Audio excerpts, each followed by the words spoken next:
everybody, it's Debbie. Welcome to my channel. We are watching sentencing. Let's see if she behaves herself.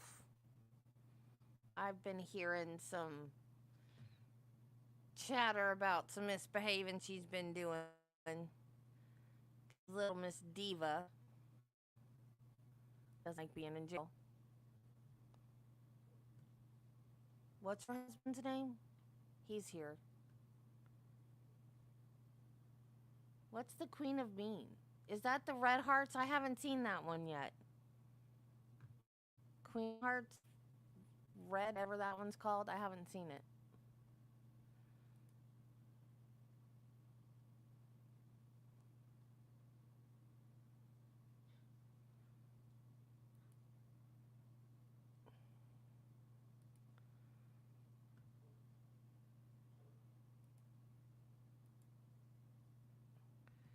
Hey, Judy. Hey, Nancy. Hey, Wiggles. Who else is here? What happened to Marty?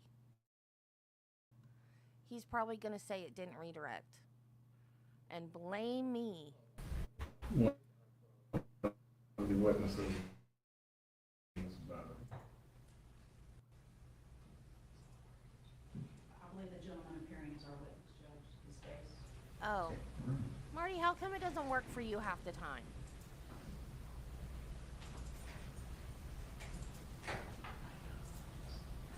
Hey, Michelle.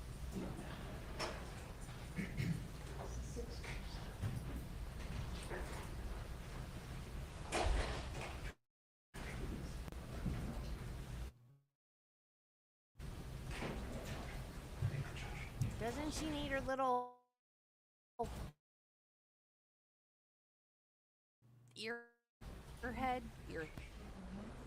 earphones?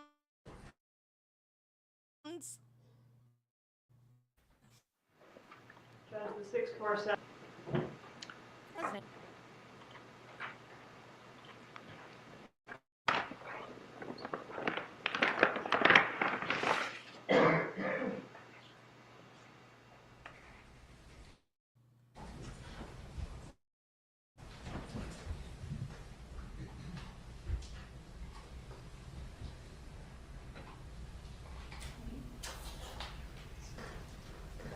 Harvey. Is it Harvey?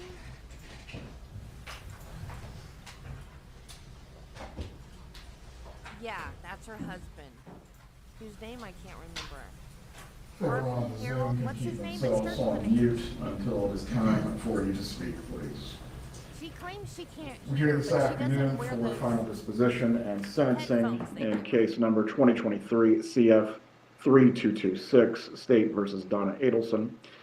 Parties can make their appearances. Georgia Kappelman for the state. Joshua Zahn for the defense. Jackie Colford on behalf of Mrs. Adelson. Have the parties received their copies of the pre-sentence investigation report? Yes, Your Honor. Yes, Judge. Are there any objections that either Performance party art. wishes to make to the pre-sentence investigation report? No, sir. There are corrections that would need to be made, Judge. What are the corrections? Would you like me to stand here at the link? Nancy has a crush there. on this On guy. page 1, they have the date of arrest as November 20th, 2023. And she was actually arrested on November the 13th of 2023. I will notate. Ms. Kappelman, is there any No, challenge sir. to those? No, sir. I will notate the copy then that will be filed with the clerk as November 13th of 2023. Go ahead. On page number 5, there are several. The first place, near the top, it says wage salary, and this was supposed to be her current employment that she had, and it said $1,000. She did not have employment where she made $1,000. She was not receiving any salaried income, so that should be 0.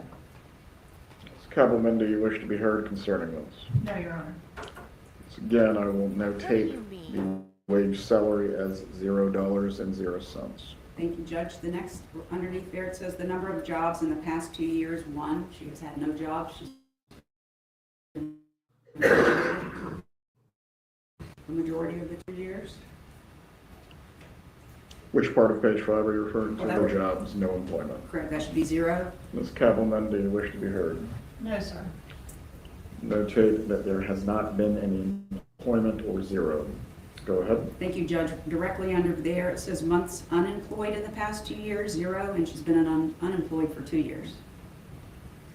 Well, No so objection. you're asking for that to be 24 months. Correct. Go ahead. There are 2 typographical errors in the remarks section. The second line from the top under remarks says history, comma, she. I believe that's supposed to say the defendant. Give me one moment, I'm finding it.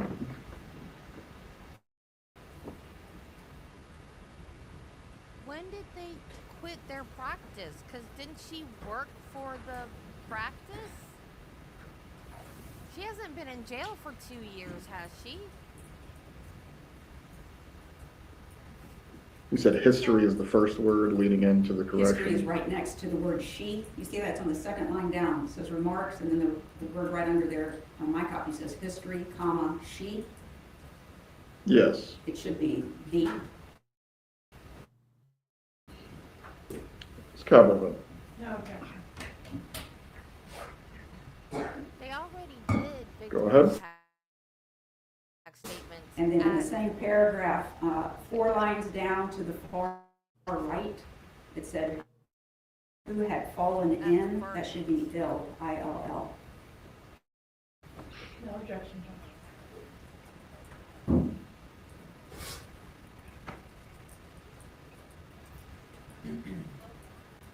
Go ahead, Ms. Wolford. Yes, sir.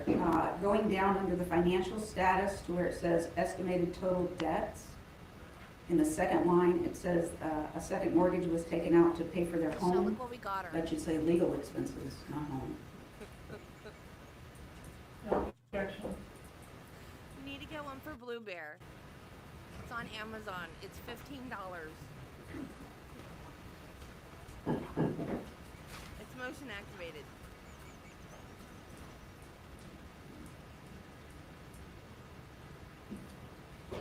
Go ahead, Ms. Wolford. Yes, sir. The same section where it states remarks, 3 lines down, it says husband's dental practice. That's incorrect. The dental practice was not providing income prior to her arrest. She was only receiving Social Security assistance.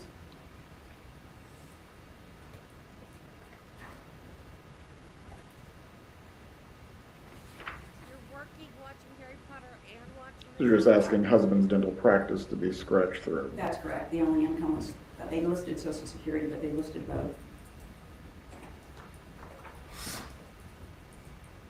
She No worked objection. for her husband's dental practice. Well, anything else? On page 7, Your Honor, about halfway down the page, it has the remarks section. And if you go 1, 2, 3 lines from the bottom where it's listing grandchildren, on the right, it has a child's name, 14, and then it says a female, 7. That's actually a male. No objection.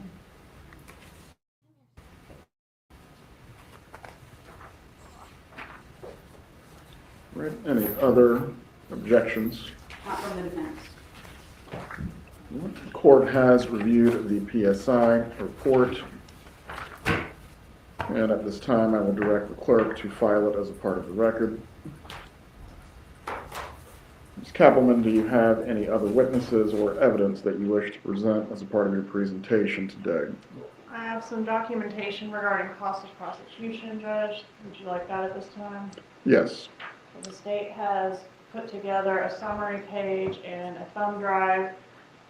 We are requesting $723,123.68 in restitution. Defense advised that they want supporting documentation regarding this request, which is contained on this thumb drive. They're just receiving it today. She has the money to pay restitution. It doesn't Has matter that not had she's a booked in 2 years. opportunity to review it. I think at this time, the parties are in agreement to ask Your Honor to order costs of prosecution and reserve regarding the amount. And we'll see if we can reach an agreement regarding the Why amount. you said that. Don't be suspicious. No. Don't be suspicious. Don't be suspicious. Don't be suspicious. Don't be suspicious. Don't be suspicious. Don't be suspicious. Don't be suspicious. Don't be suspicious. Don't be suspicious. John Ralphio? Kom, kritiken stannas upp! Kom, Rabbi! Kritiken stannas upp! Kritiken stannas upp!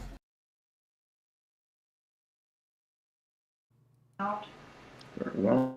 So that's one item that's in dispute for today. Another issue, Judge, is the score sheet. I've prepared 2 score sheets. May I approach again? You may.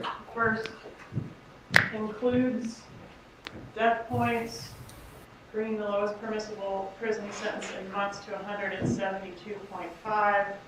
The second does not include the death points, bringing the lowest permissible prison sentence in months to 82.5. Brought to my attention yesterday that the defense objects to the inclusion of the death points.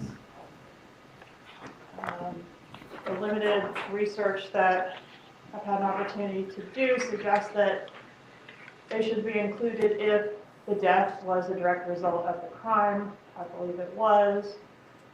The defense wants to argue otherwise, so whichever score sheet your honor chooses to go with, they're both provided there for you. The state is requesting, are you ready for me to argue what I want for sentence? Okay. Go ahead. Obviously, life on count 1, Judge, we would ask for 30 years consecutive to count 1 on count 2, and 30 years concurrent to count 2, but also consecutive to count 1 on count 3. I do not have any additional testimony or other evidence to provide, Your Honor. We've had this issue of the death points being attached to the non-homicide offenses come up in other cases. Certainly the death points would attach if there were an offense that were being scored, but the first-degree murder is not being scored on the score sheet. What would be the basis, Ms. Kaplan? That the death resulted from the conspiracy. It wasn't just a conspiracy without a death. It was a conspiracy that directly resulted in a death, hence the death points are appropriate. What is the defense's argument concerning the score sheet? I'll do my best, Your Honor, to know the weather for the last week or so. It's the same argument that was made on behalf of Dr. Adelson post-conviction. Your Honor granted the correction of the score sheet. Solicitation and conspiracy do not require an actual death. And I'll just rely on the same cases that were relied on by Dr. Adelson. State versus Johnson, 561 Southern 2nd, 1321. The crime, quote from that case, the crime of solicitation is completed when the actor, with intent to do so, has enticed or encouraged another to commit a crime. The crime need not be completed. And then in Becky v. State, 423 Southern 2nd, 417, second DCA, crime of conspiracy consists of 2 necessary elements. 1 and 2, an intention to commit the offense. Once the intent is formed and the agreement is made, the conspiracy is complete. Just like Your Honor did in Charlie Adelson's case, by order. Yeah, old enough to know better. That was not opposed by the Attorney General's office. I believe that order is dated January 24th, 2025. Your Honor agreed with that position and ordered the state to prepare a corrected score sheet of death points. Well, Ms. Kappelman, my memory of this is in line with the defense position. Certainly, if the state wishes to take any appeal concerning the score sheet, that is your choice. Understood, Judge. Death points will not be added to the score sheet that is signed by the court. Is the defense ready to proceed with its presentation? Yes, Judge. You may proceed. Thank you. Would you like me here or at the podium? You may remain at the table, or you can come to the lectern, whichever. Okay. Thank you, Judge. I guess we would start with the witnesses that we have. The one who's standing by on Zoom is Dr. Ben Graber, who would like to make a statement on behalf of Mrs. Adelson. Dr. Graber, if you at this time can please turn on your microphone. So I guess they are going to have witnesses. I guess they did Dan's mom and dad because they're Canadian. I guess they were here from Canada, and so maybe that's why they did it, so they wouldn't have to come back for sentencing, because they spoke right after, and they spoke at the press conference too. What I think about Wendy is I think they needed her to convict Charlie and Donna, and I think they gave her that immunity. It wasn't blanket immunity, it was just immunity for the questions that she answered in court. However, she lied on a stand, and it was pretty obvious that she was lying, and I don't know if she realizes that or not. I don't know if she thinks she got away with something, but it's pretty obvious that she knew whether she was an active planner or not. It's pretty obvious that she knew that it was being done, especially because she tried to drive by the house the next morning and never called to check on the kids, knowing that there was police on the street. Her kids were supposed to be in that house. She didn't know if they'd been dropped off at was it daycare? Because they were like little, right? They were supposed to be dropped off at school or daycare or something.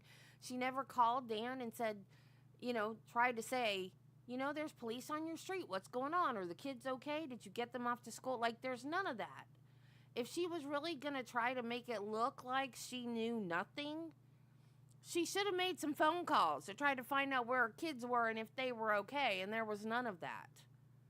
So, yeah, I was thinking she was in her 70s. So, yeah, I think at the very least, she had knowledge. And at the very most, it was her idea, and she planned together with Donna.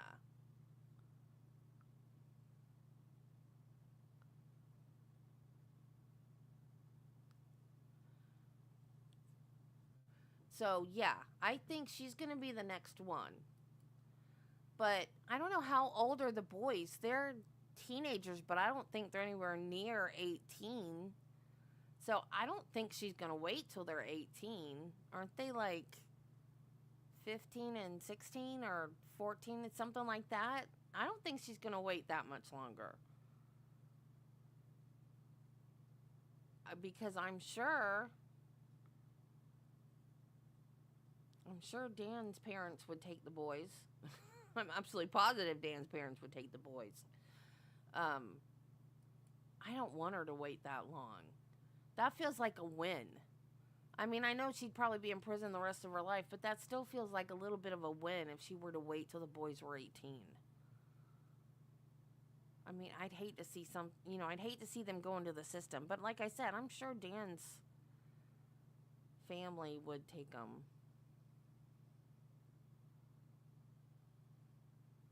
Yeah. Oh, yeah, I believe she's involved. She's involved just as much as the rest of them are. I absolutely believe that. 14, waiting to 18, that's a long time. She could be God knows where in that amount of time. And she's in Texas now, right? I've been saying they need to be, since we watched her trial, I've been saying they need to be watching airports, because she's going to be the next one they have to arrest in an airport, because she's going to be flying. She's going to run. Please raise your right hand, sir. Dr. Graber, if you can raise your right hand to be sworn. Do you swear or affirm the testimony you're going to provide today will be the truth? Oh, yeah. Totally suspicious. I believe you have a volume problem, Dr. Graber. I can see your lips moving, but I can't hear you.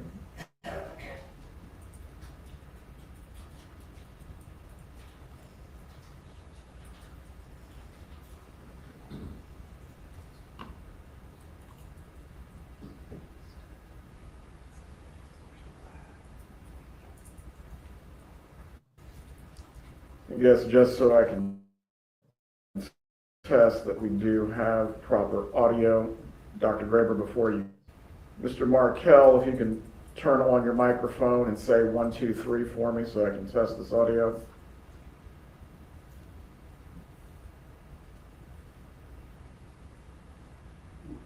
All right, he's not coming through either. Time to troubleshoot.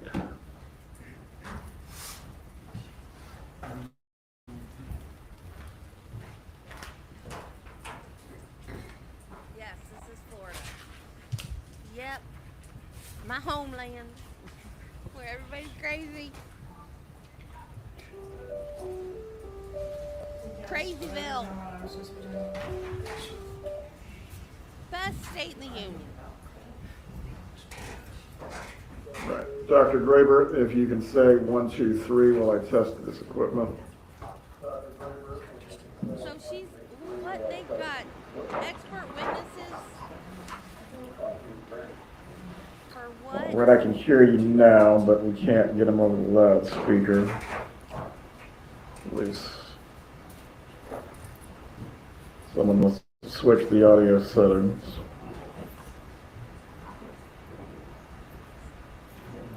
I haven't had tech issues today. My mic's fine. I It's should've said that. the witnesses need to be heard.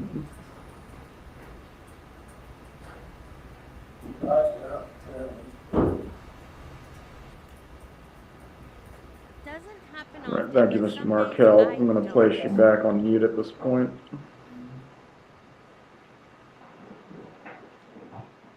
Oh, hush. That's not, well, I guess it is technical. My mic is not friendly. Dr. Graber, try to talk It for me doesn't one wanna more work time. all the 1, 2, time. 3. And I don't know how to fix it. 1, 2, 3. 1, There we 2, go. 3. Sometimes it wants me to get super Judge and close Radio like Shack, this. man, all in one. It wants All me right. to touch it. Oh, Oh, It's working? it is. Let me swear you in again, my sir. mic Please hates raise me. your It right wants me to hand. get right up in it like Do you this. swear or See, affirm I have to the touch it testimony to you will make give it work. today will be the truth? I do. You can lower your head. If you're examining the witness, or is he reading a statement? He's gonna present a statement, Judge.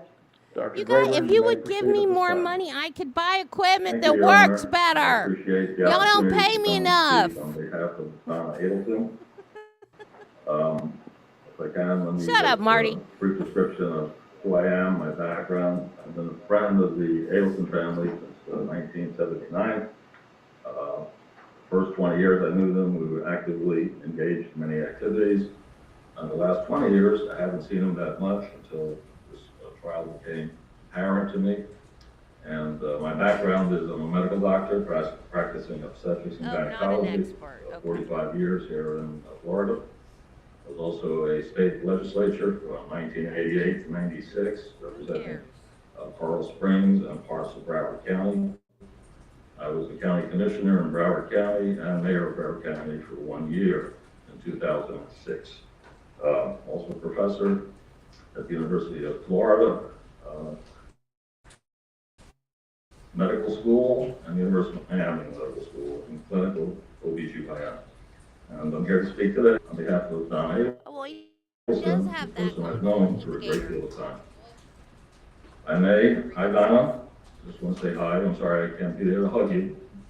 And I'm sorry we didn't get to have that dinner after your trial was over. But I'm here to, on your behalf, to let you know that you have friends, and I believe in you.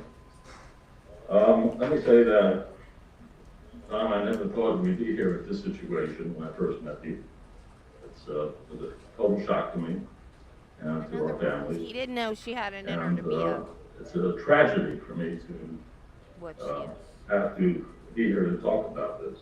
I feel very bad for your family, for the Markel family,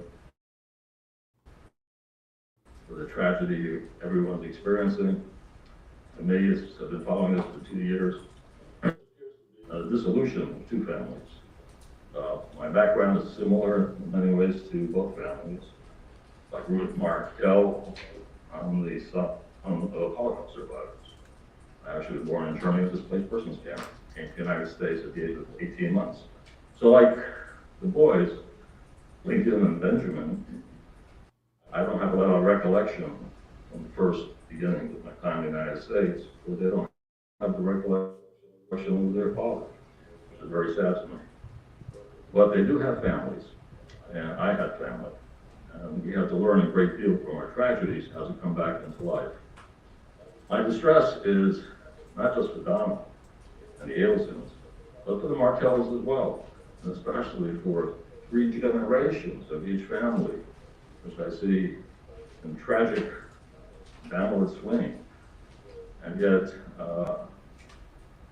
I did meet Lincoln and Benjamin at the bar mitzvah last year, and I got to meet those 2 boys, wonderful boys. Unfortunately, I never got to meet Dan Martell, but I have read many of his articles.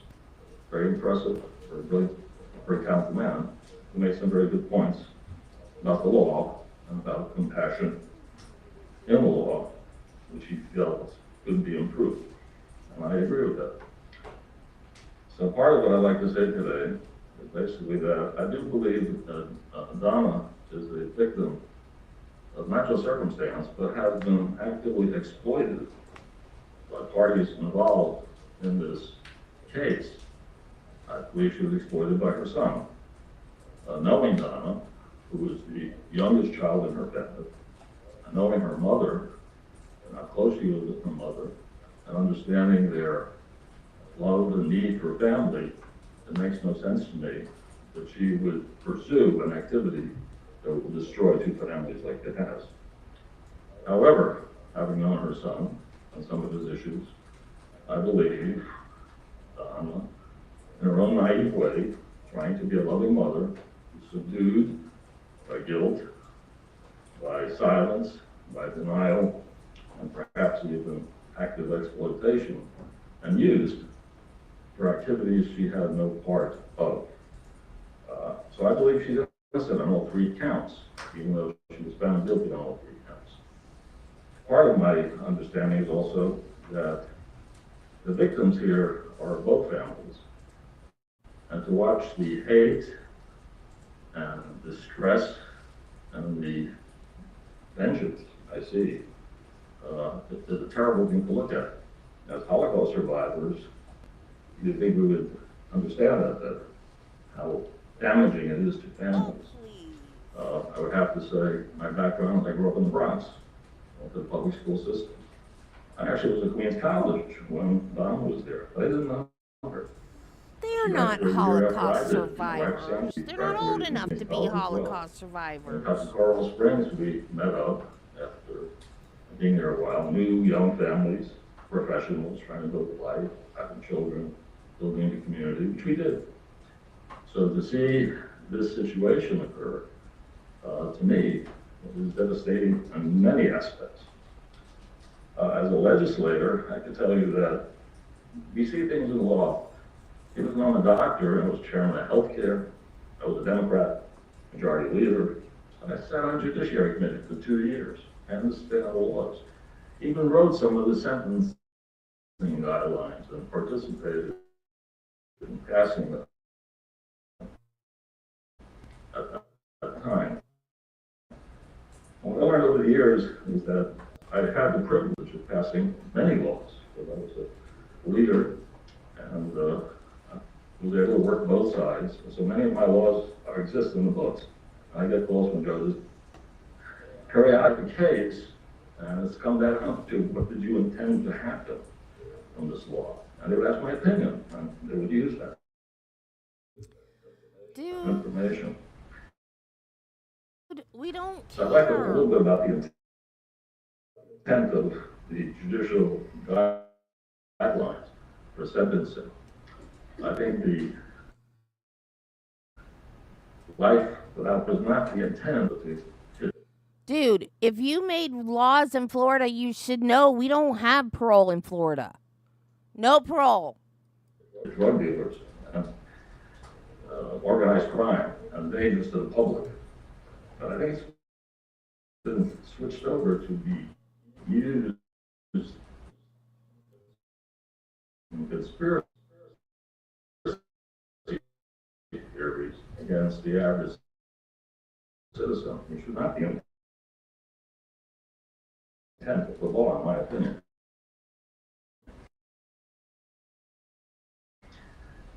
Second of all, unfortunate that this case has gone. You have 4 victims who have been found guilty of murder. 2 have committed the murder, maybe 1. The other were conspiracy theories. And I would believe that I would say His character, because he is not an expert on the law. It's character, Judge.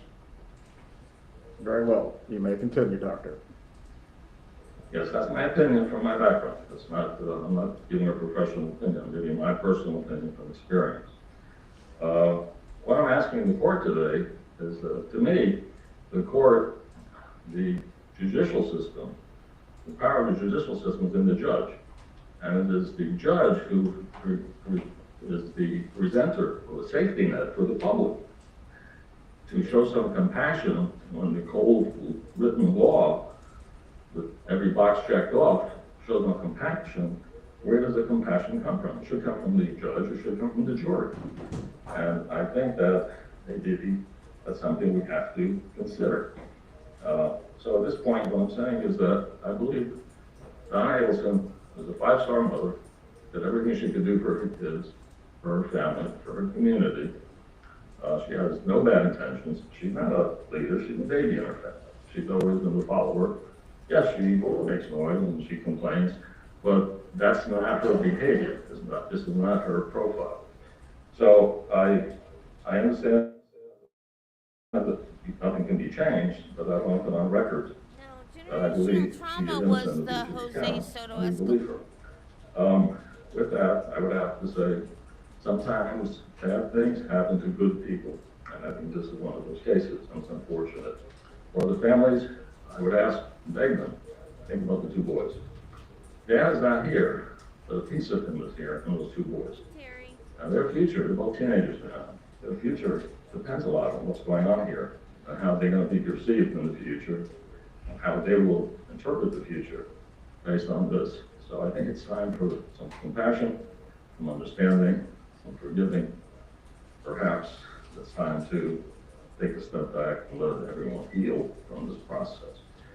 With that, I say to you, to Donna, Sandy and I love you, we support you and the family, and we hope for you the best. God bless you. And Your Honor, thank you for letting me speak. Defense have an examination for the witness? No, Judge. Does the state have an examination for the witness? No, sir. Dr. Graber, you can remain on the Zoom. I would just ask you to mute yourself at this point. Thank you, sir. Defense have any other witnesses to present or evidence? Yes, Judge, we have Rick Chagrin, who's present, who would like to make a brief statement.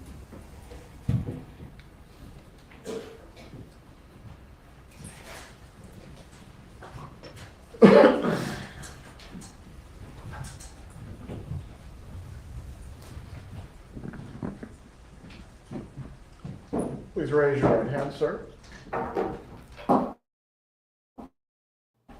Do you swear or affirm the testimony you will give today will be the truth?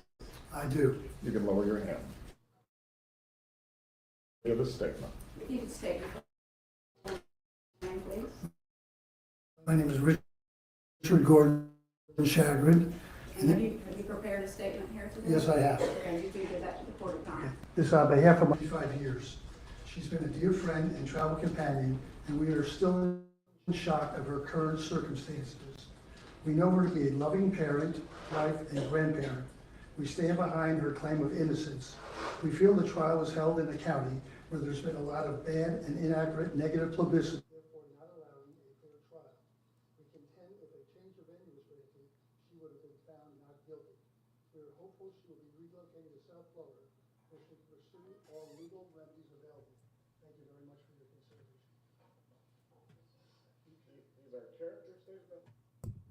No. No parole means life is life. I lost audio. I got to reshare. It means life is life. It doesn't mean after they've served a certain amount of their sentence that they get to go in front of a parole board and say, I've been a good prisoner, can I get out now? It means that life is life. Sort of quibbling about the evidence and the rulings. It's character, Judge. They're here to talk about their friendship and time. Thank you. Any witness examination for Mr. Chagrin? Captain. No, Your Honor. You may be seated. Any other witnesses? We did provide to the court, if you received your copy, Judge, some very short letters that were written. Yeah, Donna, as that's character not what support on behalf laundering, of that's Mrs. not how you Adelson. launder I may just money. read those at this That's time. not what that Go ahead. means. Thank you. The first letter that was submitted to the court was by Annie Cunningham and Ronald Gutterson, who testified at trial. They say, we are writing this letter to restate our knowledge I hope and feelings so. regarding Donna Adelson. We have known Donna since 2009 and consider her to be our dearest friend. I hope Donna is a soon. kind, caring, loving person. She was always concerned with the welfare of others. She is not the monster portrayed by the media. Donna is incapable of threatening or harming anyone. Donna is almost 76 years old and in frail health after almost 2 years of incarceration. We will always believe her to be innocent and ask the court to take these factors into consideration when deciding Donna's sentence. Next, we submitted to the court was one of her longtime friends, Ruth Rosenberg, who wrote, I immigrated to the USA from Israel when I was 1 month shy of 12.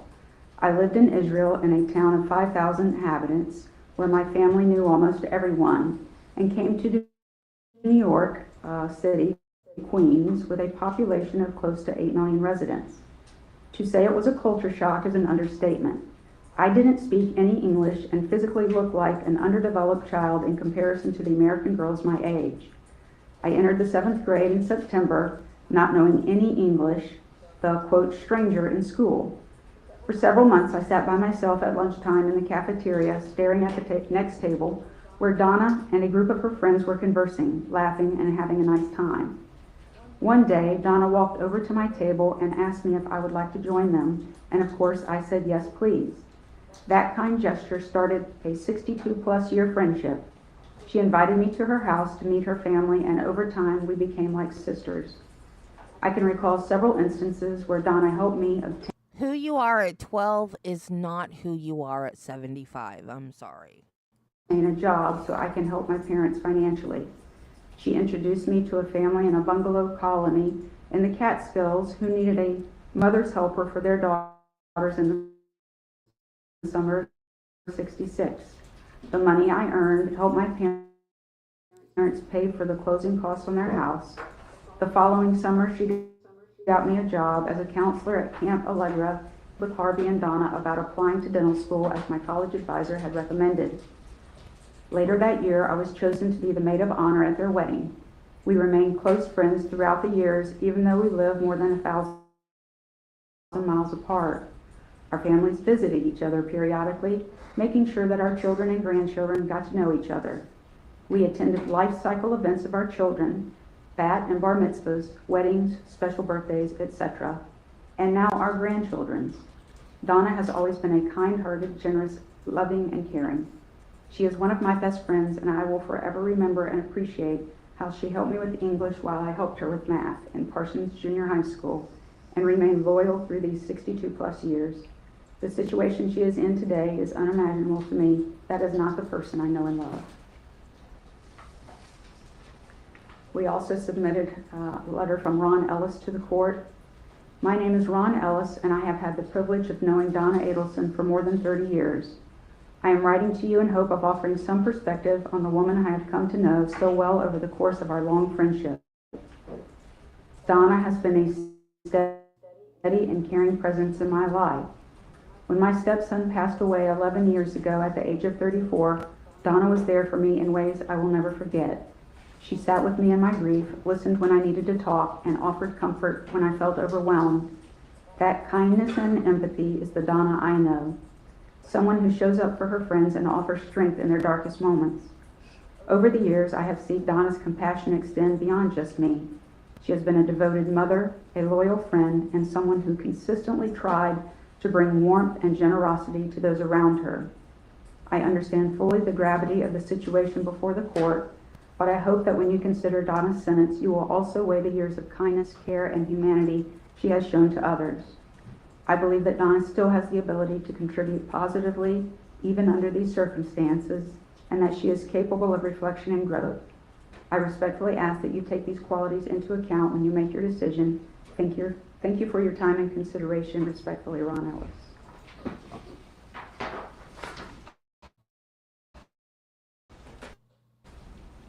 And then a brief letter from Marion and Tim Schaff.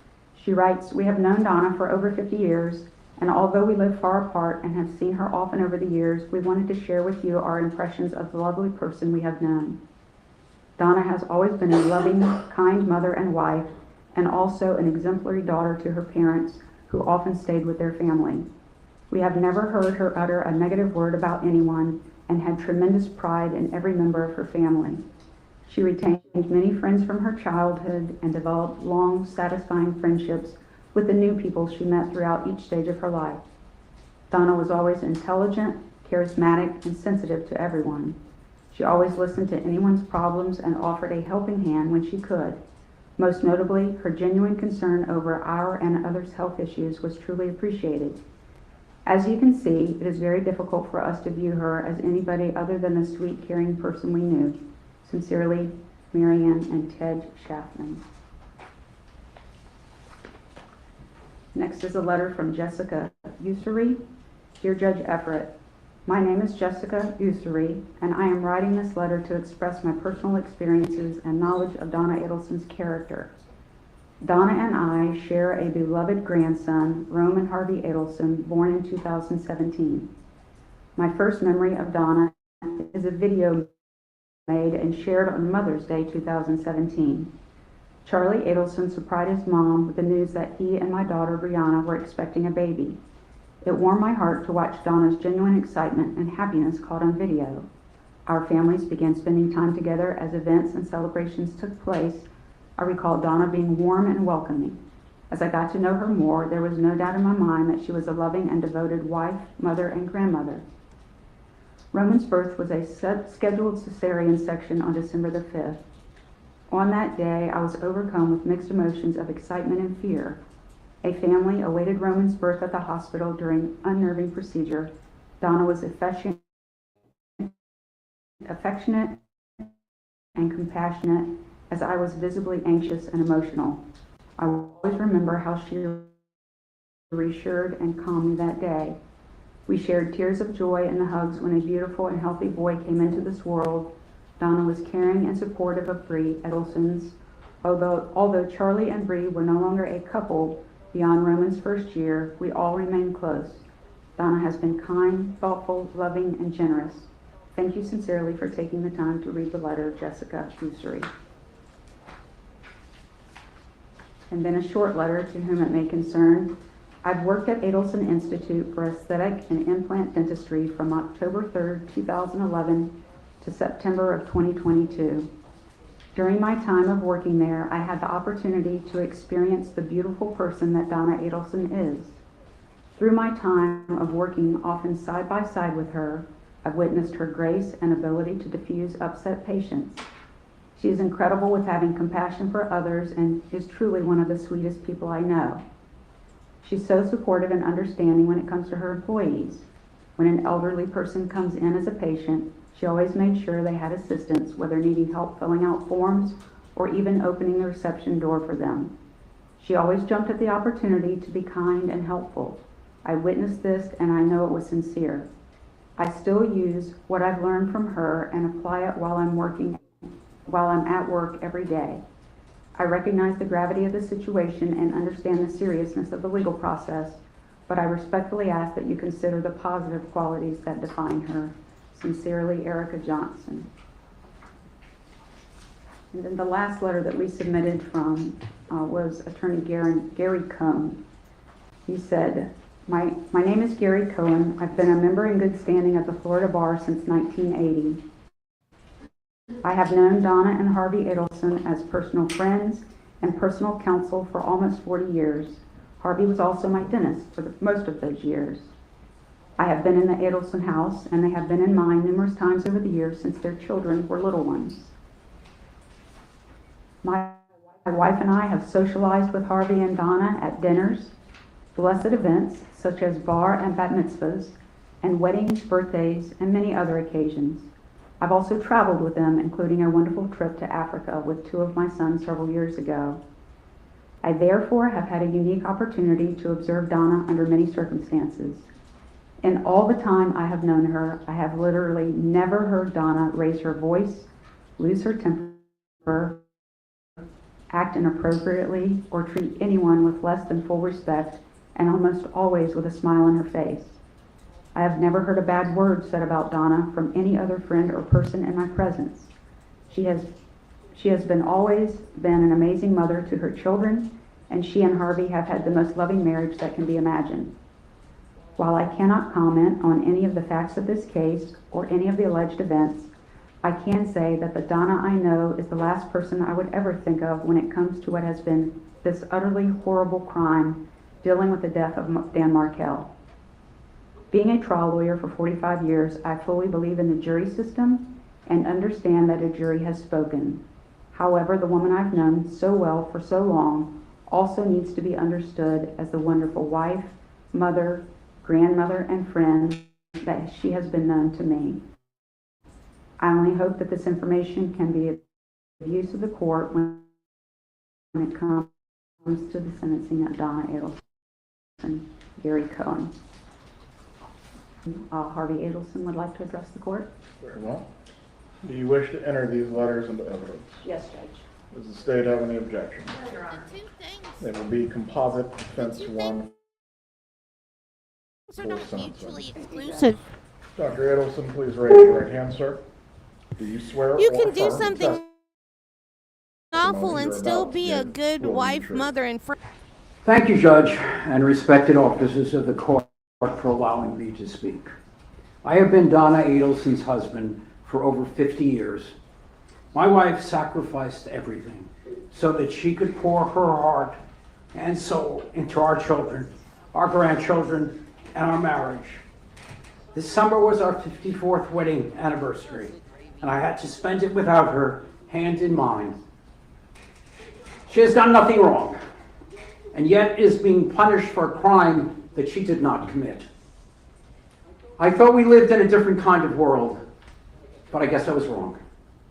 I have listened, watched, and sat in the courtroom for the entire trial, and I could not help but scream in my mind by the witnesses that were brought forward by the prosecution who told outright lies. I didn't know that you could lie in a courtroom, but apparently you can. Danny's parents contend that they have never seen their grandchild. But for years they say they've never seen her. But Wendy has shared with me pictures and videos and letters from their visits. They have suffered immensely at the loss of their son, but they also intend to tell lies to the court about our grandchildren. Donna has always been a loving and caring wife and is innocent of the charges. A biased judge and jury were influenced by years of one-sided news pieces and Before you social continue, media. Doctor, Ms. Fulford, this has nothing to do with the character of the defendant or relates to sentencing. May I just a moment, please? Go ahead.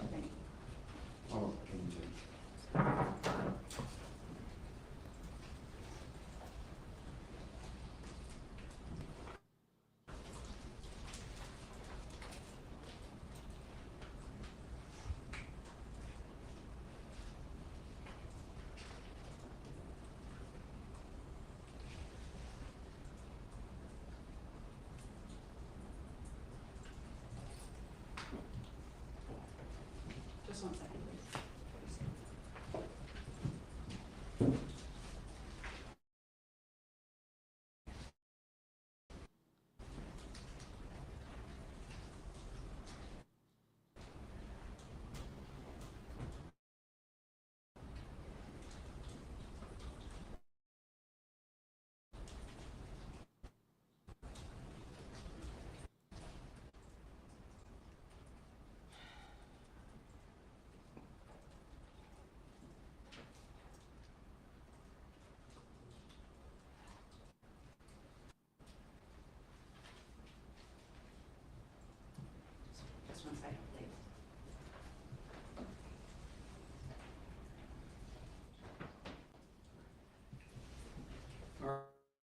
thank you for letting me continue. Donna did not participate in the heinous acts that she was convicted of doing. You are sending an innocent woman to prison. You have taken my life and you have taken my life as well. And for what? This is not justice.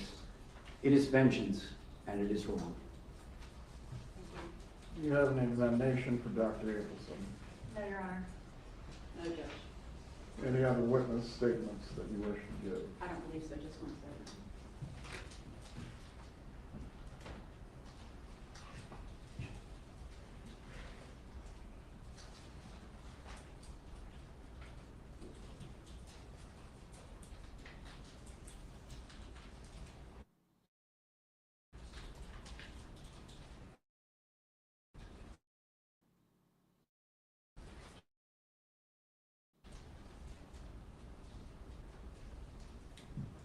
Statement. Unsworn? Yes, Judge. Oh, good God. All of the witnesses will be sworn this afternoon if you wish to speak. Judge, case law indicates, confirms that the defendant has the right to make an unsworn statement prior to sentencing. The court, Rule 3.720B states the court shall entertain submissions of evidence by the parties that are relevant to the sentence. A number of cases, Your Honor, that have interpreted this, especially in a capital case, as the defendant having a right to make an unsworn statement. This is a capital. Please give the citations. Why Yes, can't Your they Honor. just do it? Excuse me. First is Smith versus State, 268 Southern 3rd, 831. It's from the first DCA in 2019.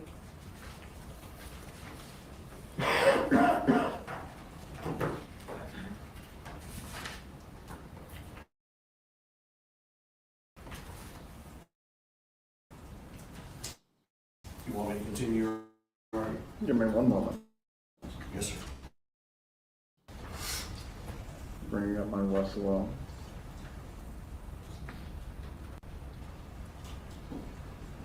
Give the citation. Sure. 268 3rd, 831.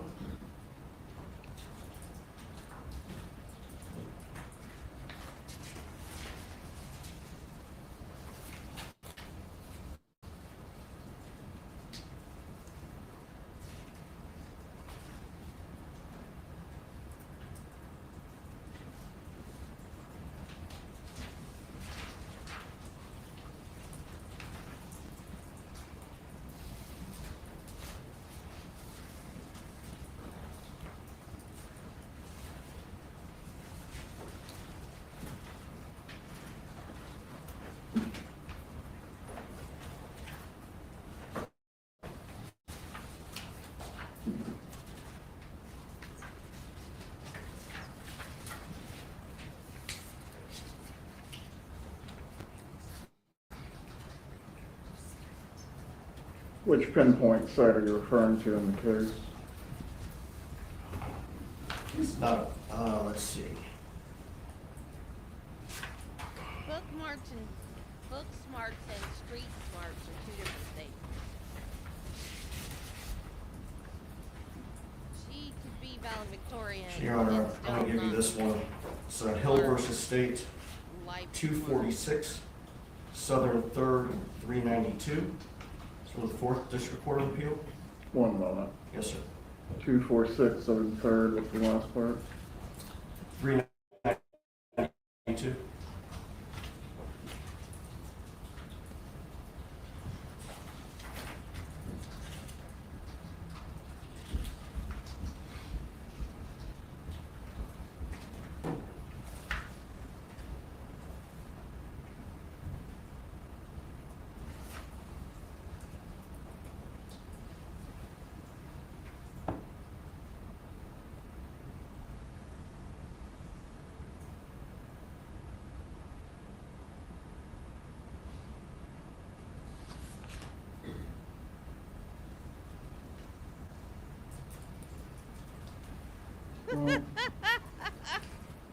Seeing in the case where it does state the defendant has a right to make an unsworn statement, we will proceed.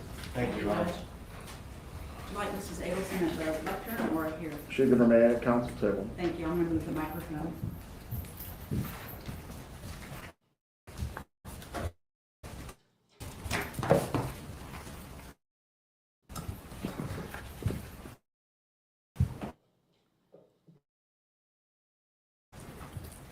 Is this loud enough, Judge? I can hear you.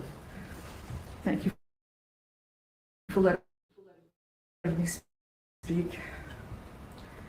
My son-in-law, Dan Markell, was a fine and decent man. He was well educated, but more importantly, he was a caring and loving father. 2014, his car was followed, leaving his home. It should have been just like any other day.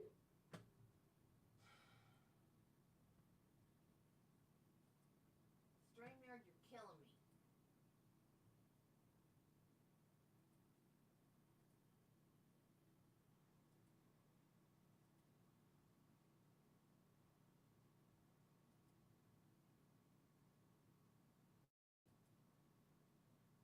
An ordinary day in the life of Ben and Lincoln's father, but it wasn't. He didn't know when he left his boys off at daycare that would be the last time he would see them, and the last time they would see him. He didn't know when he went to the gym afterwards that would be the last time he would exercise. And he didn't know when he drove home that his life would end within minutes. Danny wasn't just being followed, he was being hunted. He was brutally murdered in broad daylight, sitting in his car, in his garage, by vicious killers. I cannot imagine the terror he felt when he saw a gun pointed at him through the window of his car. I cannot conceive of his heroic efforts to stay alive during the hours after the attack. Danny died in the early morning hours of July 19th. His death is a loss to his children, his parents, his sister, all of us in his family, his friends, his colleagues in the legal community, and to his students at FSU Law School.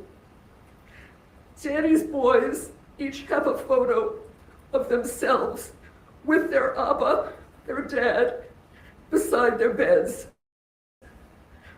They grew up kissing the framed photo and saying, "Good night, Abba, I love you." But pictures and memories are all they have, because cruel, cold-hearted people took him from all of us who loved him. My heart was broken when Danny died. My grandsons were going to grow up without the father who loved them. I wondered, how could we help these boys through this trauma? It was then that my husband and I knew that the best way to honor Danny's memory would be to share with these children an abundance of love, the love that Danny would have given them if he were alive. It is interesting how the state can't make up its mind about who is what they call the, quote, mastermind behind this murder. In both of Catherine Magbanaw's trials, the state claimed she was the mastermind behind Danny's murder. In my son Charlie Adelson's trial, they claimed he was the mastermind. And now in my trial, they claimed that I, this grandma, was the mastermind behind the murder. I had no idea that other people planned to cut Danny's life short. And the people who did this are exactly where they deserve to be. But I had no knowledge that this horrible, evil act was going to take place. If I had become aware of this plan before Danny was murdered, I would have stopped it. With not one iota of actual evidence, the state convinced a Tallahassee jury that I solicited and conspired with other people to have Danny killed. Where is the evidence prior to the murder? The evidence beyond a reasonable doubt that the state needed to prove their case.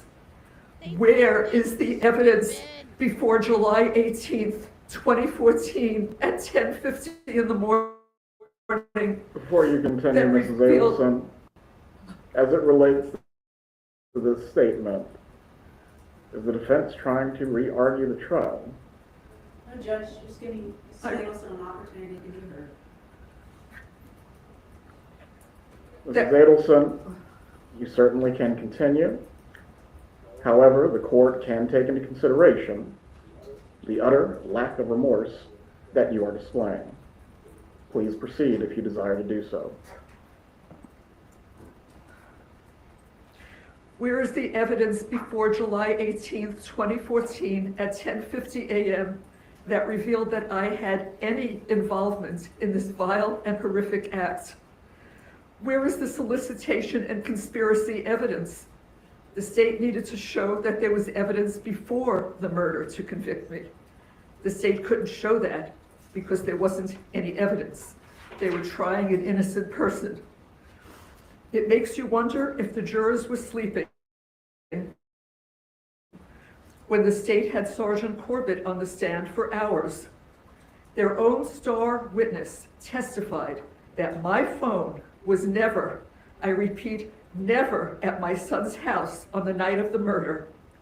The state's theory that my husband and I dropped off money to my son was blown out of the water by their own witness. And yet, the state continued to push that story, that lie of the so-called money drop to the jury through the remainder of the trial. I don't think they were asking for the death penalty, though. And the jury bought into it, hook, line, and sinker. We'd already know that. Reasonable doubt. Many months ago, my attorneys filed a motion for a change of venue. An expert witness testified that Tallahassee had been barraged with over 9 years of negative social media, printed news, television news, and podcast publicity about my family.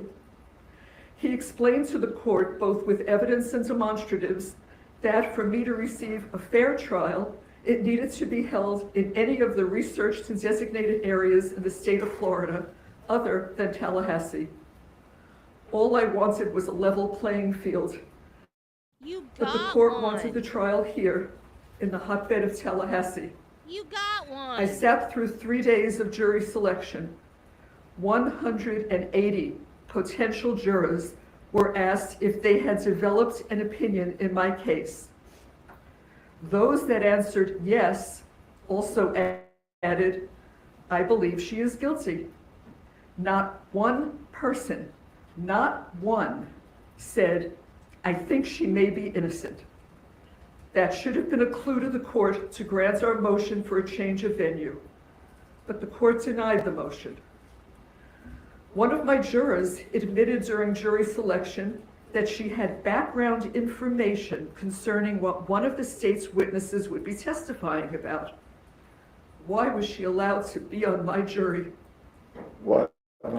Another juror. Mrs. Fulford, Oh, I didn't hear you. Mr. Zellman, again, this has nothing to do with elocution of any sort. This is a raising of grievances which are properly given to the appellate court. What does any of this have to do with sentencing? Go ahead, just one moment, please.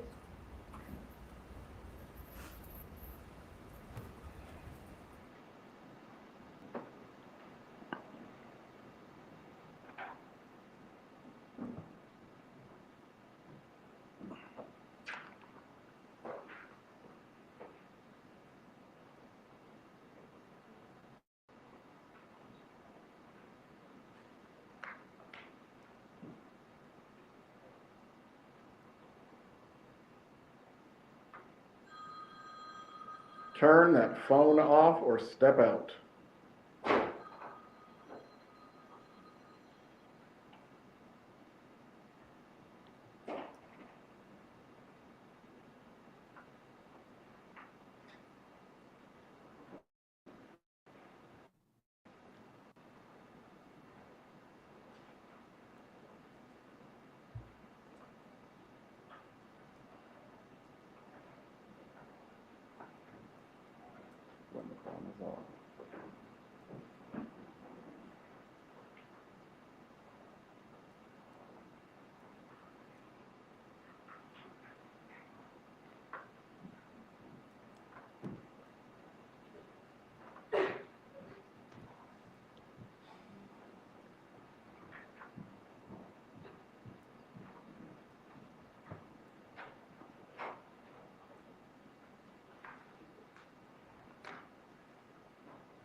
Please. What happened to Danny is unforgivable. But I am an innocent woman convicted of this terrible crime without evidence. Danny was a brilliant legal scholar. He would have been appalled at the total lack of justice that went on during my trial. He would have been embarrassed to have his name associated with any of it. There are two crimes here. The first was Danny being viciously murdered. The second one is taking my life, the life of an innocent woman. Convicting me should not be retribution for Danny's death. That is not justice for Dan. I've always respected the law. I've never gotten a parking ticket, but I'm going to prison for a murder I did not commit. I do intend to file an appeal so that hopefully I have the opportunity to be given a fair trial outside of Tallahassee. 11 years ago, Danny was murdered and taken from all of us who loved him. For the past 9.5 years, the state has broadcast to the world, including Danny's parents and sister, that I hired hitmen to kill him.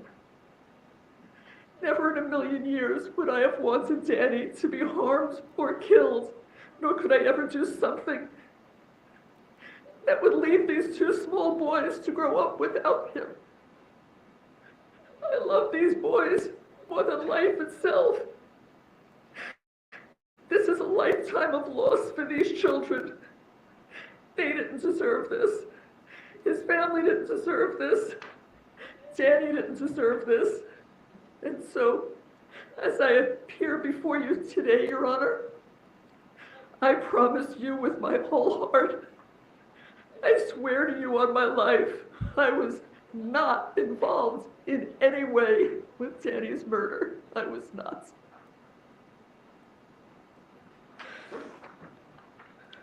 Defense have any further argument to make? Yes, Judge.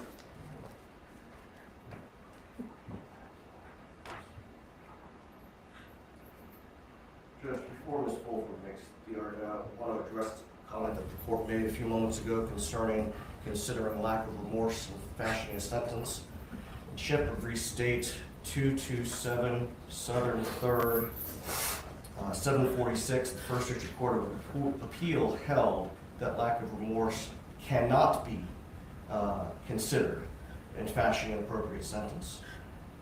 If this were a situation where remorse and admission of guilt may be grounds for mitigation, the lack of these factors cannot be used to increase the defendant's sentence, and such reliance violates the defendant's due process rights. And they also rely on Ritter v. State 885 Southern 2nd 413, also a first DCA case. I believe the Supreme Court has ruled on this issue concerning remorse and lack of showing remorse as well. If you need me to find the citation for you, I will. Yes, please. No, she didn't mention Charlie. I know We'll take a that 10-minute too. break.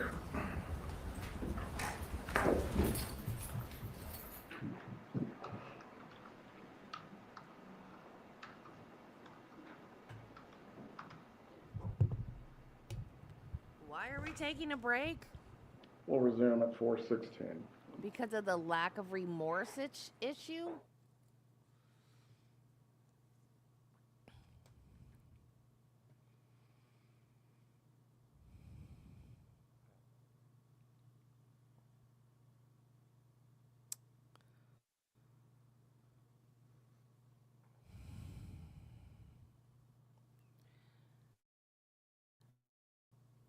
Yeah, I think getting up there and saying, I didn't do it, I'm completely innocent. Yeah, I think that's lack of remorse.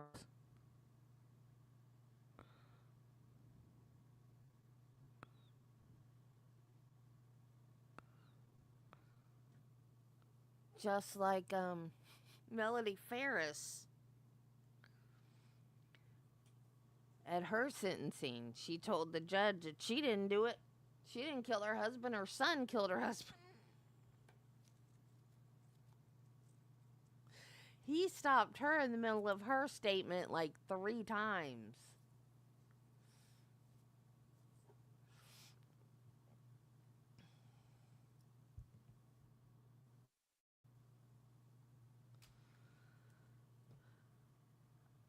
I don't like.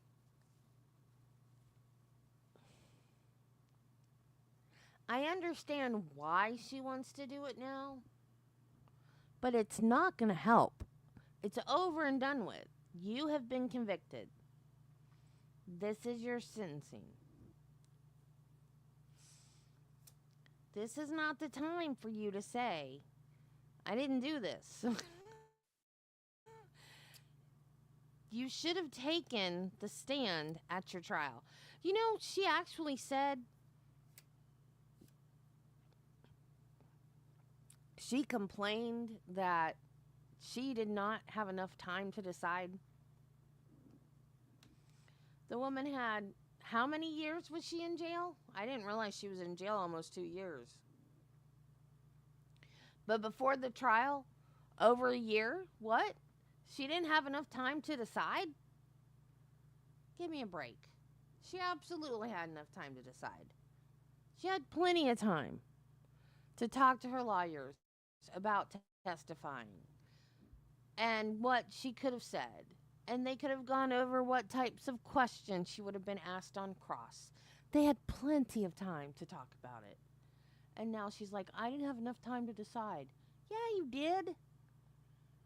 She actually stood up when the judge was asking her, and she's like, I don't know. This is a big decision. This is the rest of my life. Yeah, we know. And you tried to flee the country to a country that doesn't have an extradition treaty. What did you think we were going to think?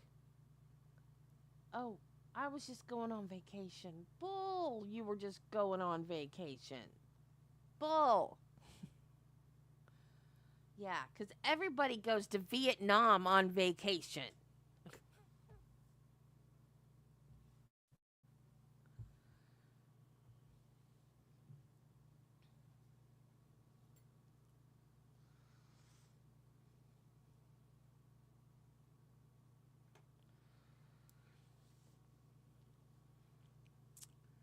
I wonder how long it's going to be before they get Wendy.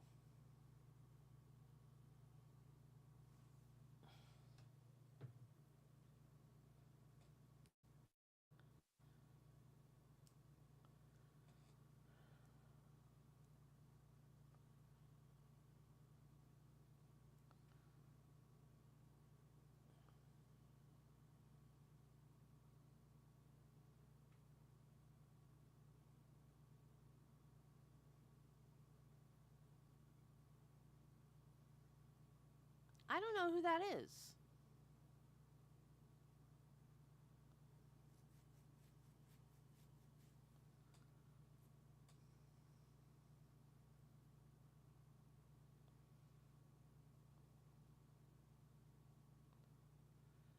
Hey, Allison, they are taking a break because Donna Adelson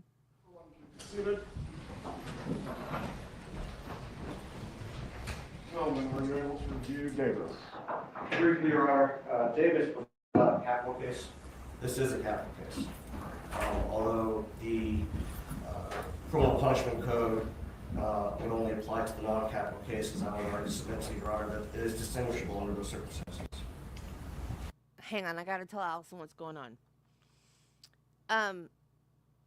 She had a statement. She read her statement, and it was, I didn't do this. I'm innocent. When Danny died, it broke our hearts. Those poor boys don't have a father, blah, blah, blah, blah, blah. And the judge told her that you may continue if you wish, but your lack of remorse will be considered in your sentencing. And then her attorney said, you can't do that, Judge. You can't take lack of remorse into your sentencing. And he said, well, let's take a break because I think that I can. And so I guess he went back to look at the statutes or whatever. So we're just back from the 10-minute break that he took to look at the statutes. So, yeah, oh yeah, I know. She hated Dan. Yeah. So we're back. So all you missed, Allison, was people saying what a great person Donna was. That's all you've missed. And her statement. You might want to go back and watch her statement if you can stomach it. Going to read from Head Note 8 and 9. Nor was Davis forced to choose between allocution and maintenance of his innocence. He certainly could have allocuted without voicing his disagreement with the verdict, blaming the driver, the police, his lawyer, the trial court for his conviction, and attempting to explain his personal interpretations of the law to the judge. He could have asked for leniency without admitting guilt. He could have provided the judge with reasons to impose a sentence less than the maximum besides his claimed innocence. But he instead chose to make a lengthy statement claiming innocence, denying responsibility, and placing blame for his conviction on the alleged misconduct of others. The trial court was under no obligation to ignore such statements and did not err in considering those statements and imposing the legal sentence here. Do you have anything that distinguishes Davis in any way? As I said, Your Honor, Davis was not a capital case. Very well. Any other argument or evidence the defense wishes to present? Yes, Judge, thank you. Please move forward.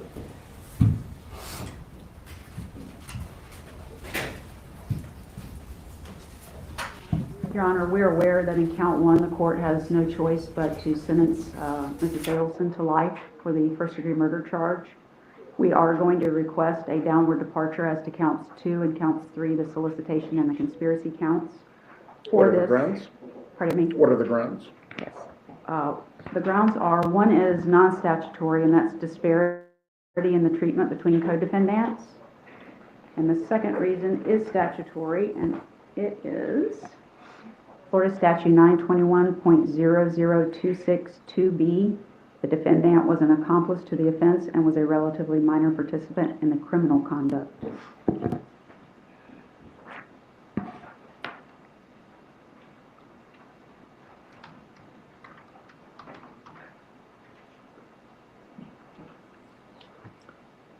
The evidence in support of sub B would be the trial record, or do you have something more specific?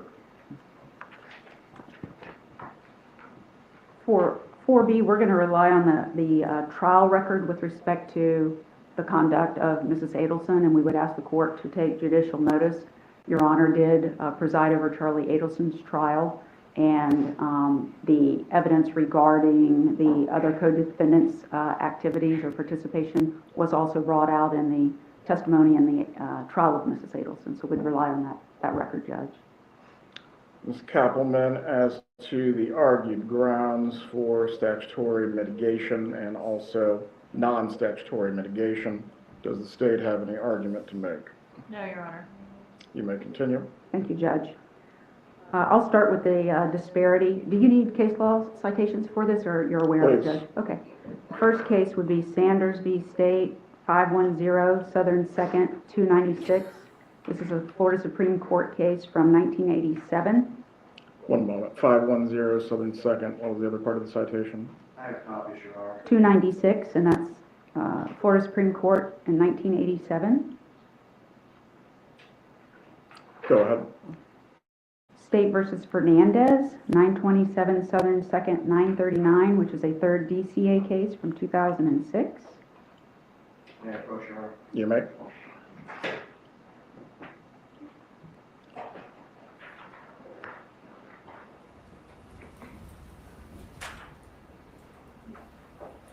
And then the third case, Judge, is State, I can't pronounce it, but State versus Kunkemoller, 333 Don't get her Southern started, 3rd, Marty. I will lose 335. my That's the first DCA monetization, case although from I'm not really 2022, but it monetized. is distinguishable because it does not address the issue of culpability as the I first just two have- cases do, but I wanted to bring that to your attention. I just have memberships right now, but if you get Allison started, I'll get in trouble.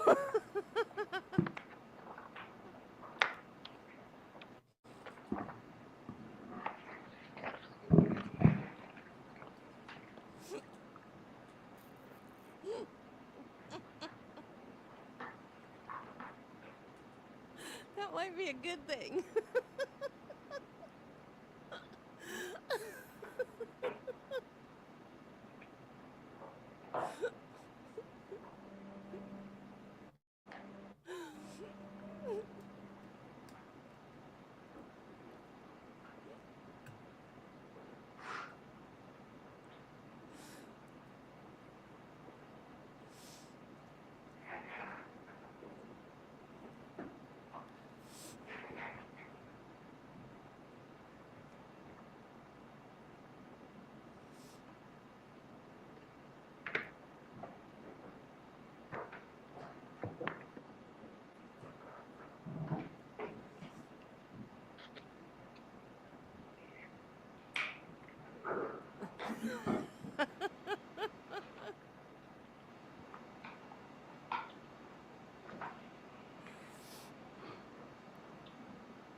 I didn't know voice text would do that.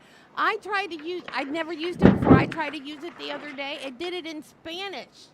I said, why is my voice to text in Spanish? And someone said it's on Buzz Lightyear mode.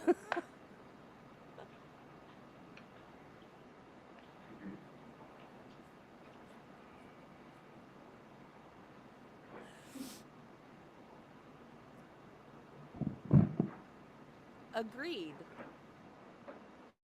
I agree, 100%.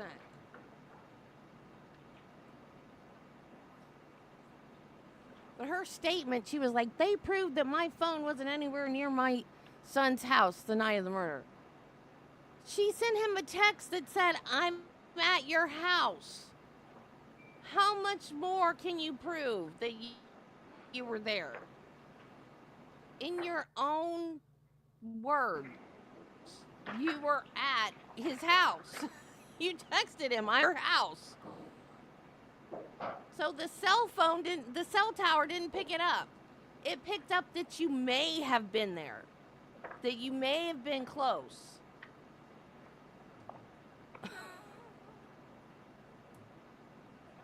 You texted, I'm at your house.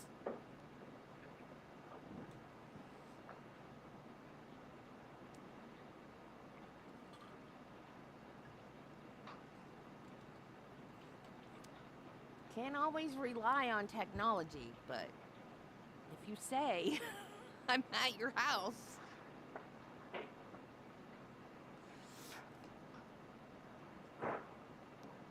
Yeah, I know, I gotta figure it out. I'd never used it before, and I was trying to type, and my fat fingers were not typing the right thing, and I'm like, well, screw it, I'm gonna do voice to text. And it was in Spanish. May I continue? Thank you, Judge. Like, oops. I'll start with the disparity argument, if I may, Your Honor. In this case, there have been several co-defendants who have either been tried or entered pleas and received sentences. I want to, for this particular argument, relate exclusively to Luis Rivera. He testified in the trial, and through himself and other witnesses, Your Honor has heard what he did in this case. And what he did in this case compared to what the state has alleged and the jury found that Mrs. Adelson did, the culpability levels are very different. Mr. Rivera was allowed to enter a plea to second-degree murder. And although, as the PSI indicates, he received a sentence of 19 years in the Department of Corrections, that was run concurrent with a sentence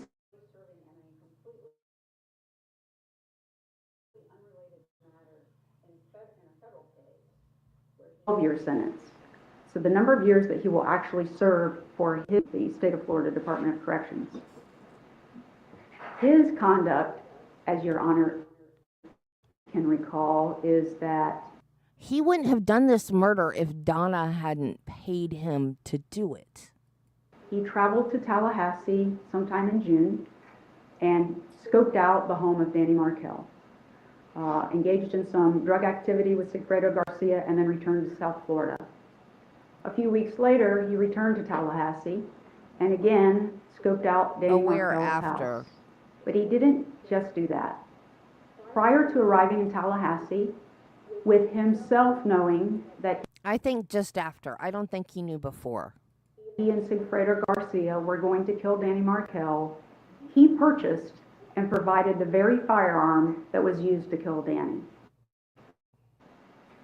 He came to Tallahassee and they sat in wait outside his home. They followed him with Mr. Rivera being the driver, followed him while he took his 2 little boys to daycare, and he sat and watched as Mr. Markell, hand in hand, took those children inside the daycare. He then followed Mr. Markell all the way to the gym, sitting in wait. What was he waiting for? He knew what he was waiting for. Mr. Markell did not. He had no clue that these men were outside in a car just waiting for him to go to a place where they could shoot and kill him. And they waited until he exercised. They watched him get back into his vehicle, and then, like hunters, traveled and followed all of this time period straight to his home. And there was no hesitation. He knew exactly what they were going to do. Without any hesitation, they pulled right in behind Danny. Danny's car was still running, the garage door was up, and Sigfredo Garcia exits the car and shoots Danny Markell, having done nothing to these men, in the head twice. How Mr. Markell survived, I don't know. But then Luis Rivera is the getaway driver. They flee the scene, they flee Tallahassee, and then Mr. Rivera stops to allow Sigfredo Garcia to dispose of the murder weapon, which has never been found. And then he drives back to South Florida like nothing has happened, purchasing motorcycles and cars, but most importantly, getting paid for the work that he's just done.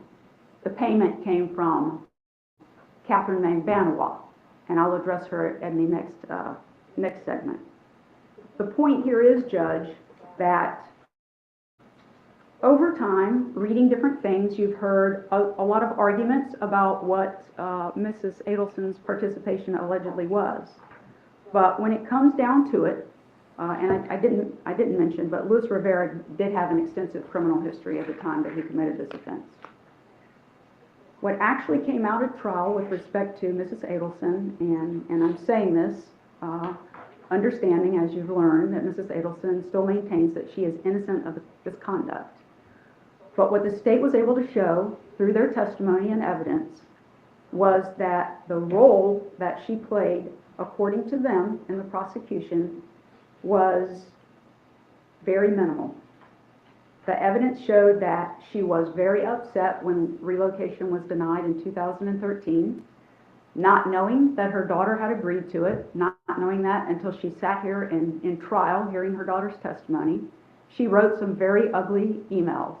She said some very ugly things. But in not one of those emails did it ever say that she wished harm upon Danny Markell. And this was in 2013.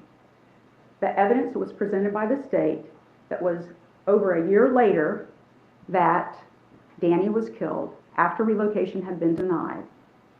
Although they argued that there was continued hostility on the part of Mrs. Adelson regarding the issue of relocation, with the hundreds of thousands of emails they had, they didn't present evidence that this ongoing dispute was being brought up in any way between the parties. The relocation between them, that issue had stopped. The testimony that was elicited was that Charlie Adelson, the son of Mrs. Adelson, was the one who was close with Mrs. Adelson, and that when she had a problem, the argument from the state was, when she had a problem, Charlie was the problem solver.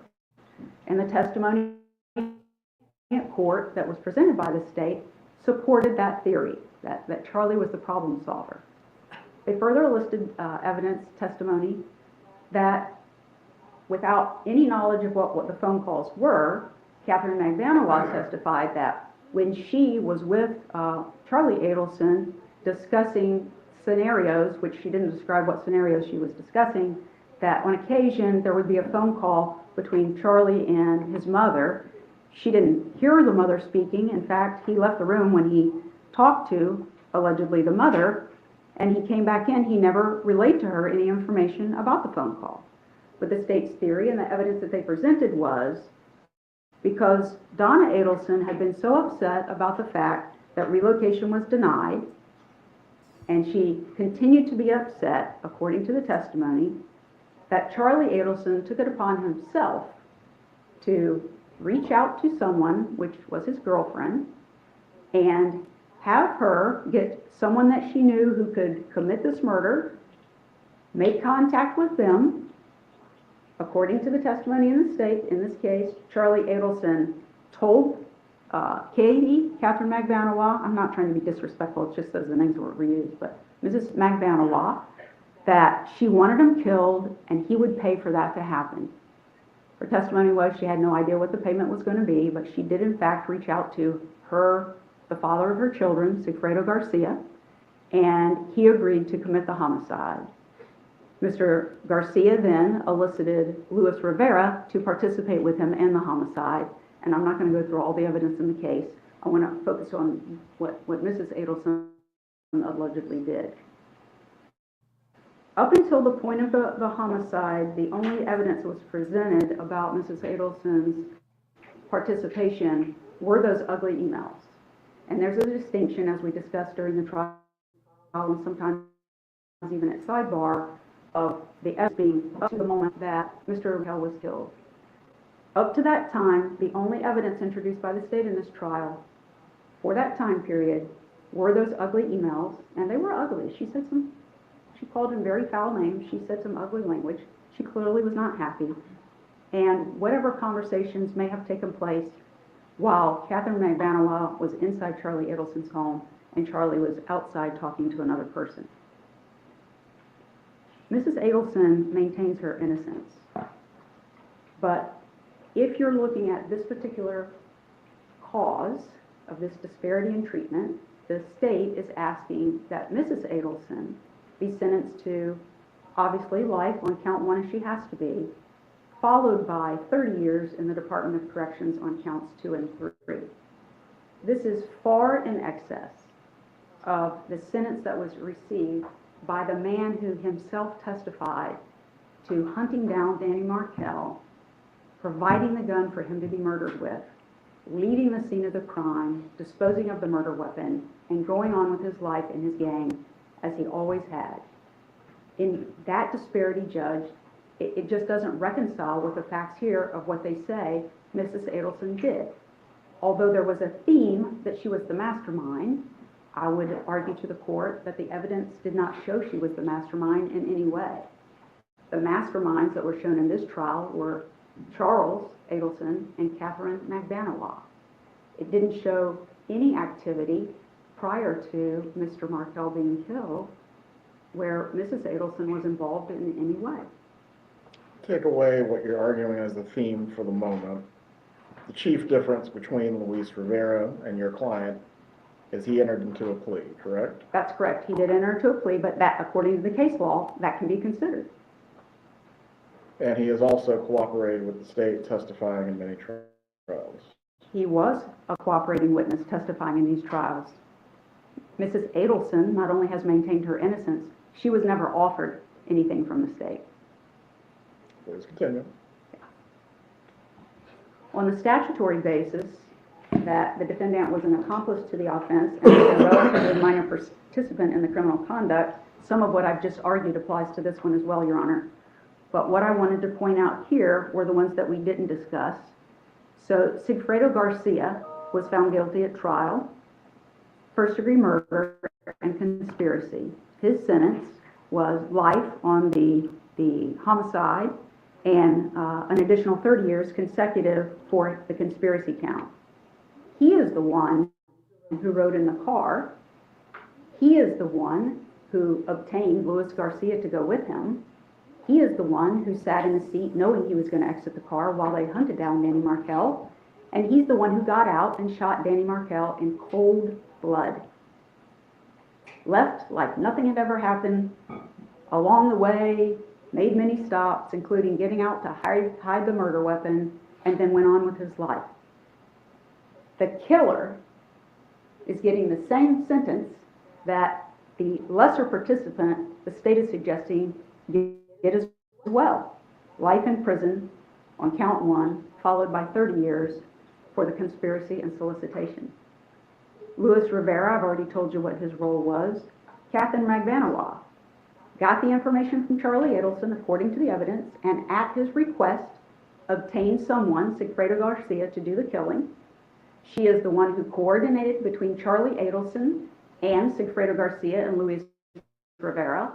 Although she testified that she didn't know Luis Rivera was involved until after it was over, the evidence that the state submitted clearly contradicts that. She was communicating with Luis Rivera before, closely to the homicide, and then shortly thereafter. She's the one that spoke to him.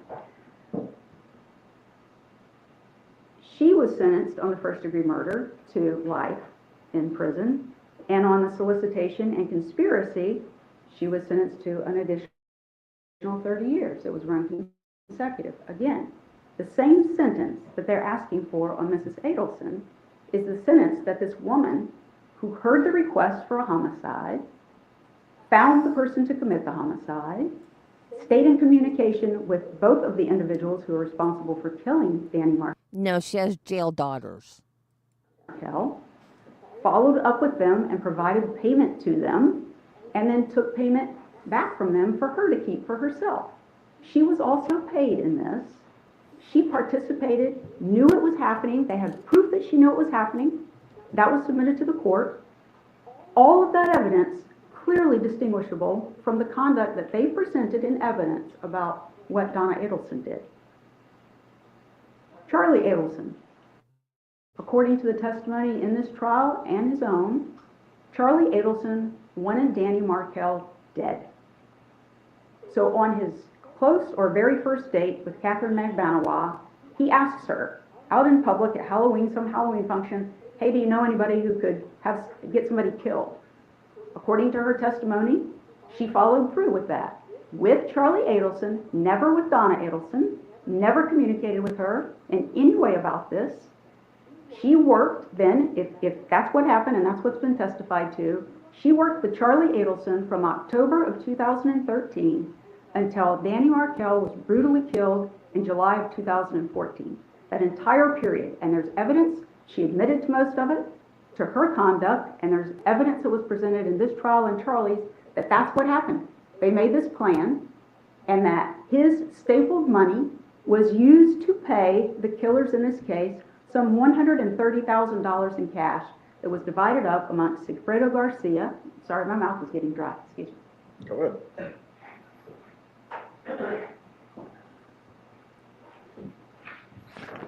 Thank you, Judge. It was divided up between Sigfredo Garcia, Catherine Magbanawah, and Luis Rivera.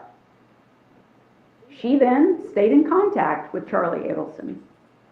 She convinced Charlie Adelson to get paychecks written to her, and she received those paychecks each time from Charlie Adelson. So for what Catherine Magbanawah did and what Charlie Adelson did, the evidence in this case shows it went far beyond what the state's evidence showed that Donna did, up to and including the time that Danny was killed. So again, if you're going to rate the level of culpability in this case and consider Mrs. Adelson's conduct as compared to those, they're asking that she get the same sentence as both of the people who killed, well, one person that did the killing, Sigfredo, a far more extensive sentence than Luis Rivera, who participated in the killing himself and only got 7 years. The same as Catherine Magbanawa, that apparently worked on this according to the evidence for many, many months and stayed involved even after that. Charlie Adelson is the only one who got a higher sentence. His sentence was life on count 1, the homicide, followed by 30 years on count 2 and another 30 years on count 3, so everything being run consecutively. The evidence that the state has presented is that Charlie Adelson is the one who masterminded this. That's what they've shown. Even though they said Catherine Magbanawa wasn't her trial, if there's somebody who started this, according to the evidence, it's Charlie Adelson, not Donna Adelson. All the work being done was Charlie Adelson. All the money that was paid was Charlie Adelson's money. Mrs. Adelson, according to the state's evidence, did not do any of that. Again, they had hundreds of thousands of dollars, or hundreds of thousands of emails. Never one in all of those emails that we all had to go through did Mrs. Adelson ever suggest any harm to Danny Markell in any way. I understand the verdict, and she has a right to take an appeal, and that's what she'll do. But the evidence in what was argued is very far different in theory than what was actually presented to this jury. And I'm requesting that Your Honor, in determining a sentence on counts 2 and 3, take into consideration that the amount of activity that everyone engaged in this case was far, far beyond what was alleged against Mrs. Adelson. They just didn't come up with the proof for that. They did prove to a jury that she was involved, but that proof and the actual evidence was very limited to the conduct that they say that she engaged in that resulted in Mr. Markell's death. I do want to remark, if I may, just briefly on the issue of remorse. Mrs. Adelson maintains her innocence, and as she has a lawful right to do, will seek an appeal. She may not get another trial. There may or may not be parts of the finding of the jury that... It's been 84 years. ...is reversed, may not. They can do that on, the appellate court can do that on 1, 2, or 3 counts. There are lots of options that the appellate court has. The reason I say that is this. Mrs. Adelson, maintaining her innocence, could not have shown more remorse for the killing of Danny Markell. And in her statement, although some of it I know was bothersome to the court, in her statement, I hope you heard... I wouldn't say bothersome to the court. Okay. Please continue. Okay. I misread them. I apologize based on your comments. One of the things she said in her statement, after most of her statement being about the horrible thing that happened to Danny Markell, was that the people who were responsible for it were in prison. Oh, I was That's a pretty big statement considering what the state believes Mrs. Adelson's position is with respect to the others who've been prosecuted, convicted, and are serving sentences in the Florida Department of Corrections. I also want to say this. The defense's position in this case, from start to finish, has always been, on behalf of Mrs. Adelson, beyond respectful to the victim in this case, Danny Markell. He should not be lost in this case, and I said that in my opening statement. We presented evidence about a wonderful man he was. He did not deserve for this to happen. The Markells gave their statements at the conclusion of the verdict that was issued by the jury, and I listened to every single word. And every single word that they said came out of the terrible grief from the loss of their son and the feelings that they have developed over the course of this 11 years in prosecuting these various people and additional information that has been given to them. Every word they had every right to say. The feelings that they had are exactly what they should have. What happened to Danny Markell, as Donna Adelson has said in her statement, could not have been more horrific. He was treated like an animal, completely unaware that there was any kind of problem, that he would have any kind of physical altercation with anybody. I'm positive the furthest thing from his mind that day was that someone was going to kill him in his garage at his home. He did not deserve what he got. It's been very clear in the prior prosecutions and what was presented in Mrs. Adelson's trial about the conduct of these other individuals. They do deserve to be where they are. They do. Their conduct is unimaginable to me, that human beings would engage in that kind of conduct to bring a man, an innocent man, a well-respected man, an amazing father, to take him away from his mother, his father, his sister, most importantly, his children. That was horrific. So long. I understand why those sentences were imposed. Not for Mr. Rivera, but for the ones that were tried and convicted. In this case, Judge, based on the evidence that was presented, the defense is going to ask on counts 2 and 3 that you sentence Mrs. Adelson to 3 years in the Florida Department of Corrections. 3 years? Counts 2 and 3 to run concurrently. My understanding in the court, the clerk can tell me if I'm wrong, but my understanding is Mrs. Adelson has 701 days credit time served. That's what we calculated. I'll stipulate to 701, Your Honor. Very well. Anything more on counts 2 and 3, Judge? First of all, in order for it to assist Mrs. Adelson, she's going to have to be successful on count 1 on appeal. If she is, anything more than that period of time is going to basically be a death sentence for Mrs. Adelson. She is soon to be 76 years old. Her health has gotten worse while incarcerated, as anyone would probably expect. Her husband is 81 years old. Compared, 3 years compared to the man who participated in the killing getting 7 years, I believe is a just and reasonable sentence for Mrs. Adelson. We are also going to ask, Your Honor, after imposing sentence, I know it's nothing but a recommendation, but we would ask if you make a recommendation to the Florida Department of Corrections that Mrs. Adelson be placed as close to Miami as possible, where her husband resides, so that she can have visitation. I understand we don't have any control over Department of Corrections, but we would appreciate that recommendation. Yes. And may I have just one moment, please? Go ahead.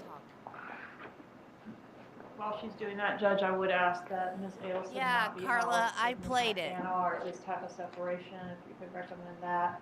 I know Ms. McDaniel is currently at Lowell CI. Yes, Judge, I thank you for that, Ms. Kappelman. I wanted to raise that issue because we did check into that. Judge, I contacted the Florida Department of Corrections. They did indicate that they would be able to keep them separate, but that doesn't necessarily mean that folks who are familiar with and friendly with Mrs. McBanois wouldn't be where Mrs. Adelson would be. So we are concerned about that, about her being placed at that facility. I didn't know it before, but the reception center for the women actually keep inmates there. So that, I know that's a possibility, but again, that's in Ocala, and we're respectfully requesting that she be placed closer to Miami. Thank you. When you review the last case the defense has presented for downward departure, Ms. Kappelman, you had something else? That's where Sarabunas. Review the cases for downward departure, or in support of downward departure, the defense has argued.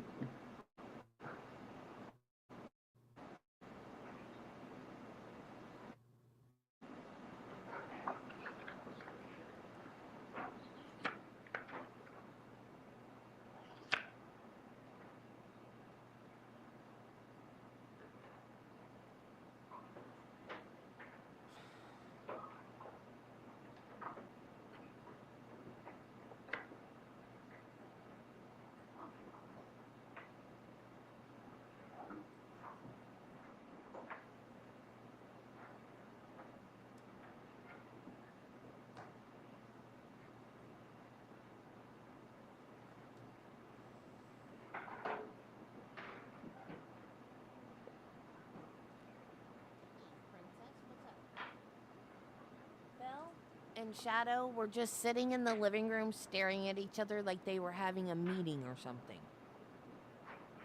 I have no idea what that was about.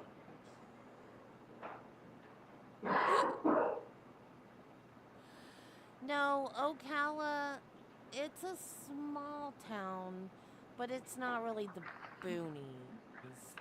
Although the correctional facility may be in the boonies.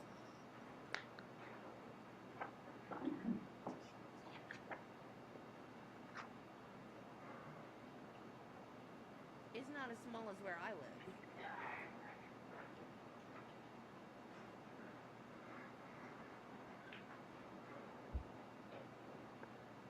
Allison, do you live in Ocala? You don't live in Ocala, do you?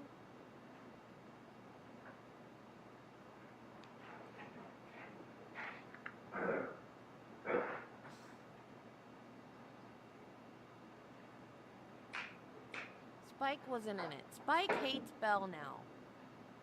I don't know if he can smell that she's sick. Do their smells change when they get sick? He growls at her all the time now.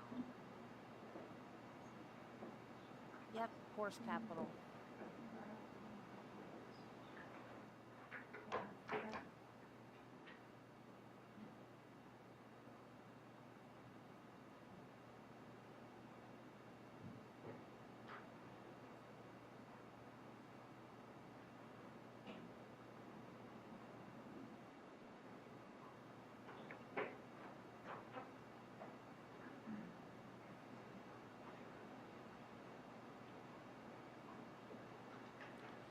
Marion County. We watch a lot of body cams from Marion County.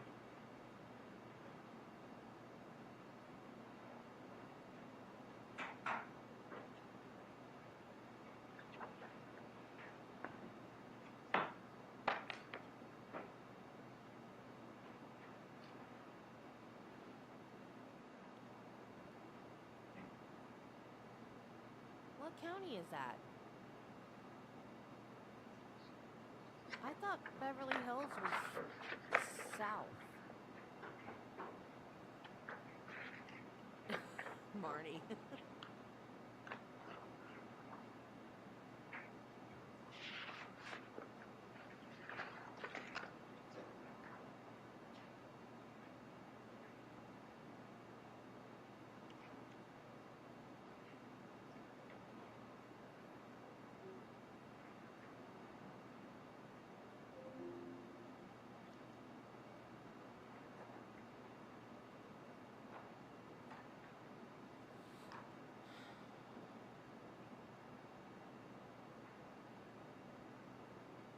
I live in the middle of nowhere.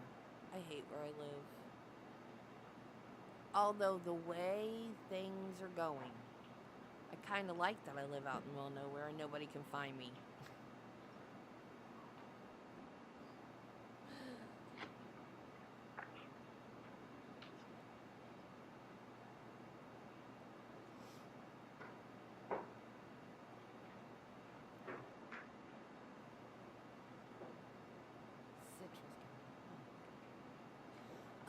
He made a statement too, Allison, and the judge stopped him because he was going on and on about all the lies that were told about his wife.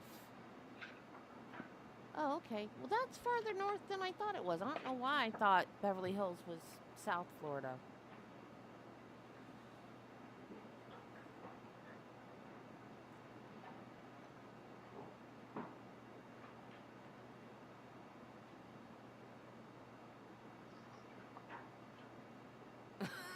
Yeah, that's what he should be thinking.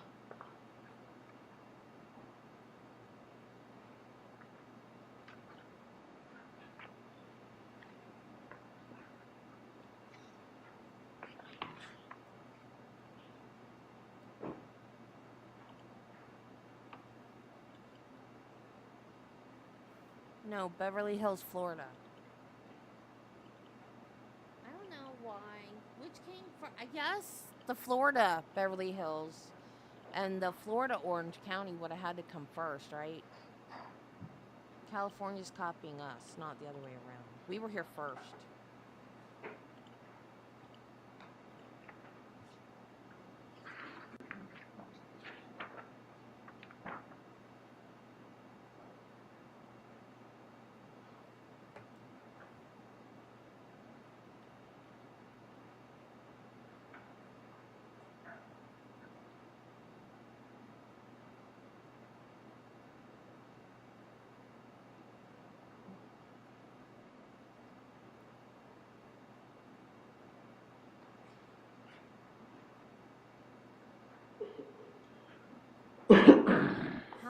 long does this decision take? Don't you already have your decision made when you come into the sentencing? Nothing said would have changed my mind if I were you, Judge. She clearly... Having reviewed the cases presented by the defense concerning the downward departure, also as well the argument that has been presented, the court has reviewed its notes of the trial and will rule on the issue of downward departure at this point. Florida Supreme Court has a two-part test concerning whether a downward departure should be granted or could be granted by the trial court. The first is whether the trial court can impose a downward departure sentence based on a valid legal ground proven by a preponderance of the evidence. The second step is whether the trial court decides whether it should impose the downward departure based on the totality of the circumstances. As to both the non-statutory grounds that have been argued and the grounds contained within section 921.0026, subsection 2, subsection B, in reviewing the trial court's notes, what has been argued by both the defense and also as well the court's relying on the record itself, court will find that there is a ground for non-statutory downward departure, but it declines to exercise its discretion. As to the statutory ground, I will find that both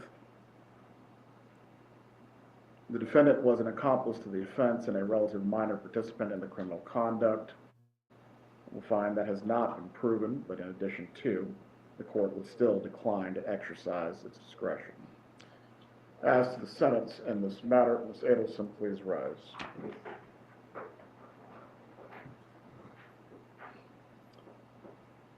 Level of planning and coordination to bring the murder of Professor Markell to fruition was significant in this case. These were not crimes of chance or opportunity, and these crimes also required you to conspire with your son and others. You certainly can choose to deny your involvement and maintain innocence. The court finds the evidence in this case is clear. You will be sentenced accordingly this afternoon. The jury has found you guilty on charges of first-degree murder, conspiracy to commit first-degree murder, and solicitation to commit first-degree murder, and the court previously adjudicated you guilty as to these same charges on September 4th of this year. On count 1 of the indictment for first-degree murder, you are hereby sentenced to life imprisonment without the possibility of parole or release pursuant to sections 782.04 and 775.082 sub 1 sub A Florida statutes. On count 2 of the indictment, conspiracy to commit first-degree murder, you are hereby sentenced to 30 years in the Department of Corrections that will run consecutive to count 1. The court will also sentence you to 30 years in the Department of Corrections on count 3. Counts 2 and 3 are to run concurrent with each other, but consecutive to count 1. As to the fees and costs, the clerk can please announce those at this time. And $2,100 is a fine pursuant to section 775.083, $105 as the 5% surcharge required by section 938.04, $20 as the court cost pursuant to section 938.06, Crime Stopper Trust Fund, $3 as a court cost pursuant to section 938.01, subsection 1, Criminal Justice Trust Fund, $50 pursuant to section 938.03, Crimes Compensation Trust Fund, $225 pursuant to section 938.05, Local Government Criminal Justice Trust Fund, $2 as a court cost pursuant to section 938.15, County Criminal Justice Education, $50 as a court cost pursuant to section 775.083, subsection 2, County Crime Prevention, $65 as a court cost pursuant to section 939.185, County Additional Court Costs. happened?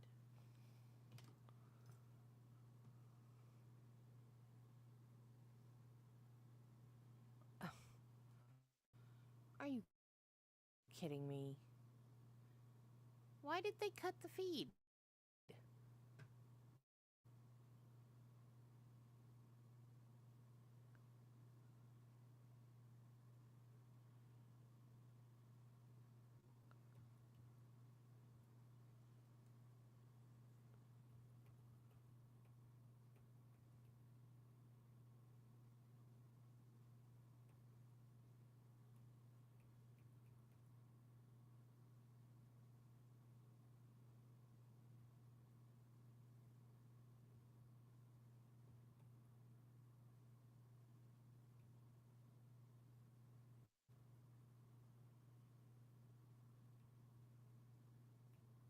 Well, they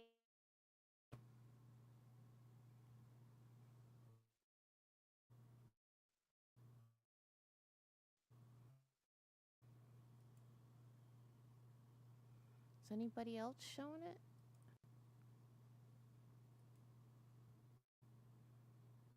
See if it's still going on law and crime. Nope, it's over. They're still showing the inside of the courtroom, but it's over.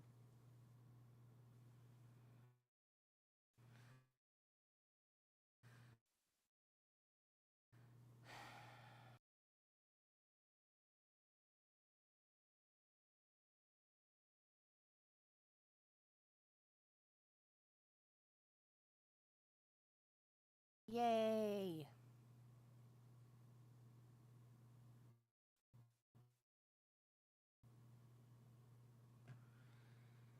Okay, you're welcome, guys. Okay, all done. Okay, I will see you guys back at 8 again for more Brooks chaos. I guess we'll keep doing Brooks until you guys see a trial you want me to cover. Because you guys said you wanted to stay on Brooks. Oh, yeah, Judy sent me...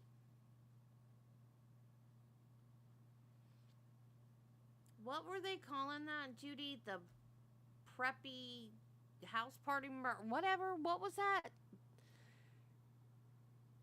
House party.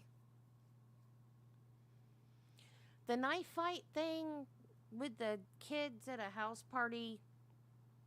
And the guy got off on, it was like self-defense. He got a self-defense and they found him not guilty. But now there's amended charges, so he's, I guess, gonna get another trial or something. So we might do that one. Post-prom house party, yeah, something like that. I didn't do that one because the video was so awful. But then when I found out that they found him not guilty, I was like, man, now I kind of wish I had done it. Because I wanted to know why in the world they thought that he wasn't guilty. I know, Marty, that's the thing. Like, you get a second bite if you're convicted and you can get an appeal and get a new trial. How do you get another trial if you're found not guilty? It says Raul Valle, however you say his name, acquitted of James McGrath's murder, will face amended charges in case with a new lawyer. Oh. Wait a minute. Not done yet.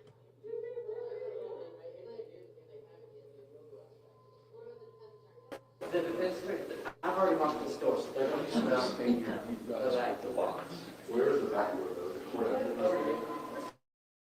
That's hilarious.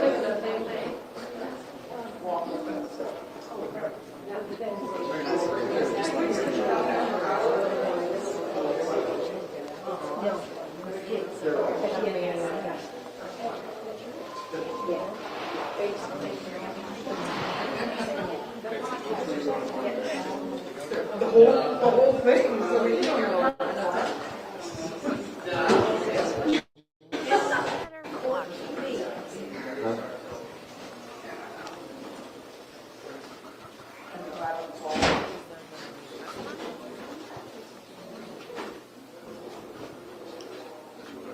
Trying.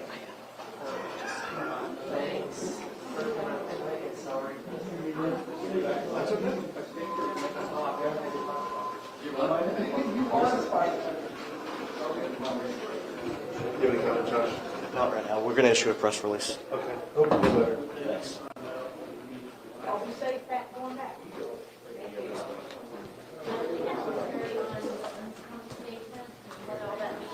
No, we will be issuing a press release. We'll try and get that out in the next 24 hours. Can you not tell us anything about your thoughts on what just transpired? Unfortunately, it was not unexpected. Thank you.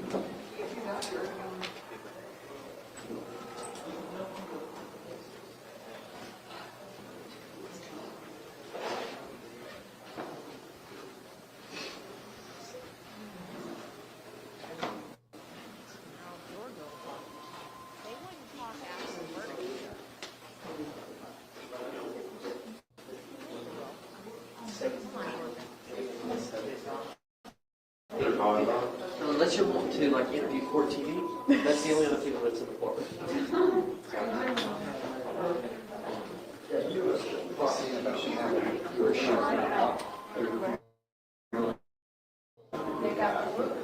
Georgia Cavalman. The Cavalman, you said Cavalman already left. I mean, we went to He's her gonna, office. he's gonna find out if he's checking right now if she's gonna do it. Yes, straight ahead where the tripod is. Let's head over there for the That's all I'm on a meeting room, but I think he's supposed to go relieve Austin. Okay. I'll go back and hear from the deputy because he's messaging. Okay.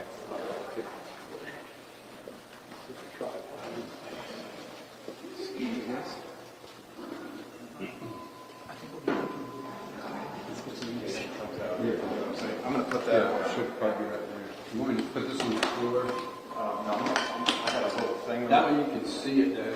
Okay, thanks. I'll find out. Hi.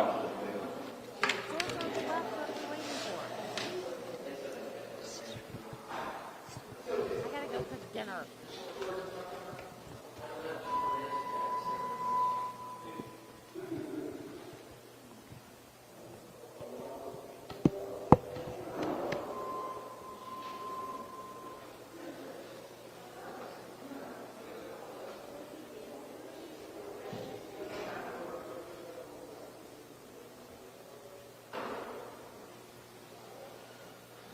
Staring at a door.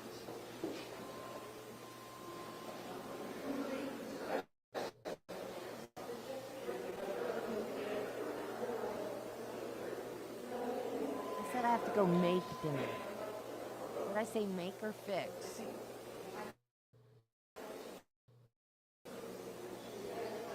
I have to go make dinner. I have to go cook dinner.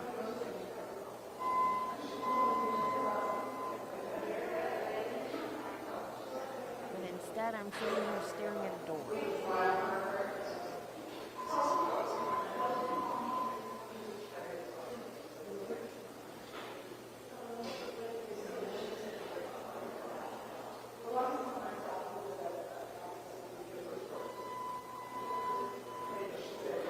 Yeah, me too. So I guess amended charges means added charges. So it wouldn't be double jeopardy because it's not the charges that he was acquitted on.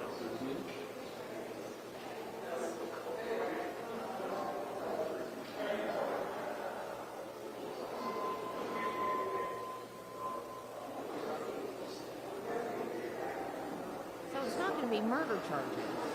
I said fix. Okay, I have to go cook.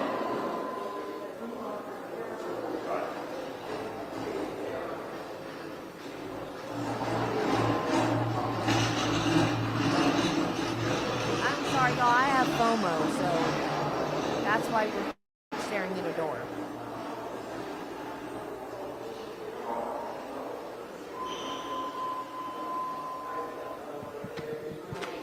Mic check, 1, 2. Your mic works fine. Why are we here?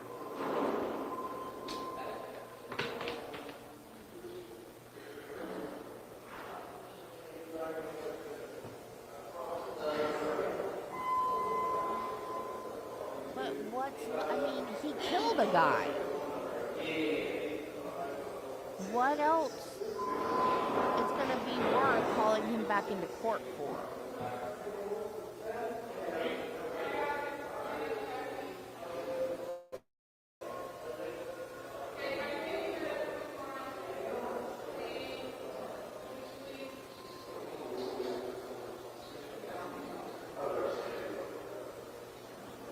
I don't know. Somebody said she already left, so I don't know what we're waiting for.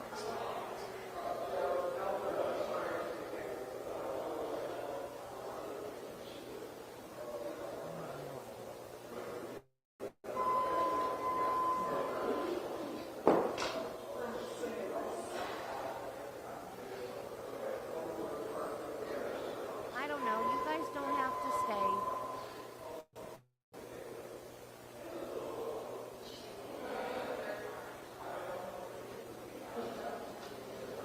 I just have FOMO and I don't want to miss anything. I don't know why we're here.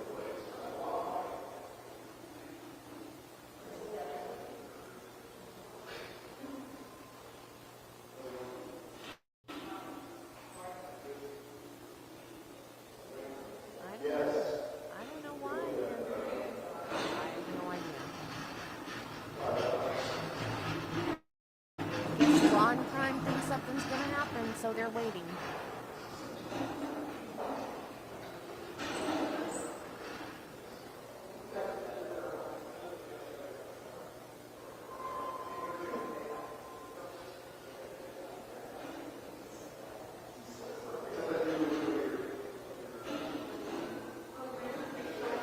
Oh, I didn't think about that. Was he charged with, did he have lesser included before duty?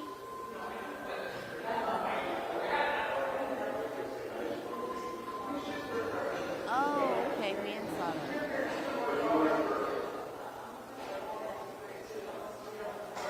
That cracks me up, that somebody's first name is the same as my maiden name. That cracks me up, that somebody's first name is Faison. How's it pronounced? Well, you can't tell me. Is it Faison or Faison? How are you going to tell me if it's which it is? Is it the first or the second? Faison or Faison?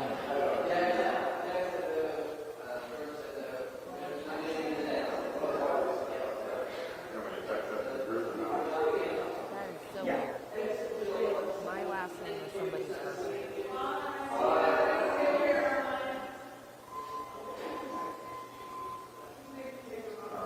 That's crazy. That is not a first name. That is not a first name.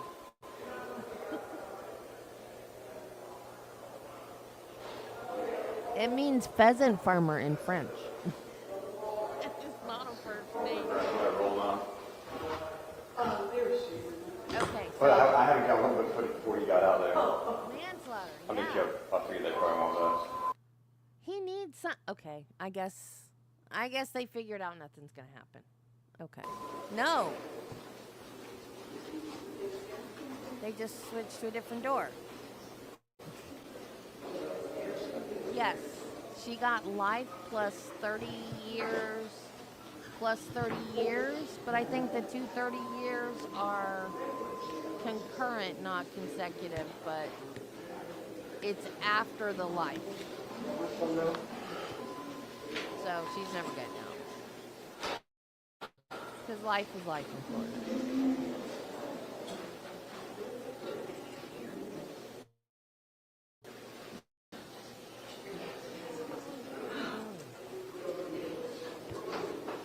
I think they're just messing with me now. I do. Yeah.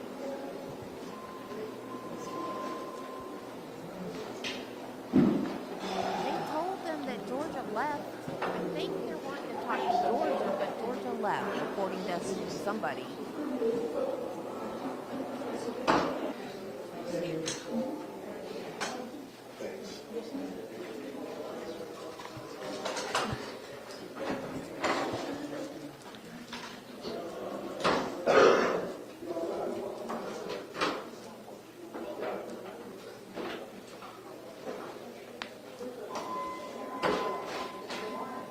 Oh, I thought he pulled a flask out of his pocket for a minute.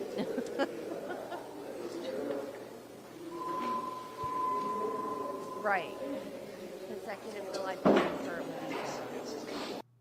okay. That was a nice waste of time. Okay.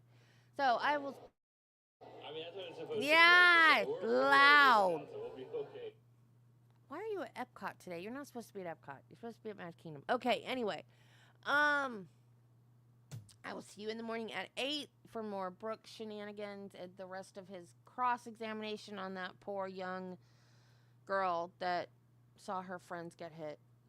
And I don't think we have anything else tomorrow but Brooks or a trial. If there's a trial you guys want to watch.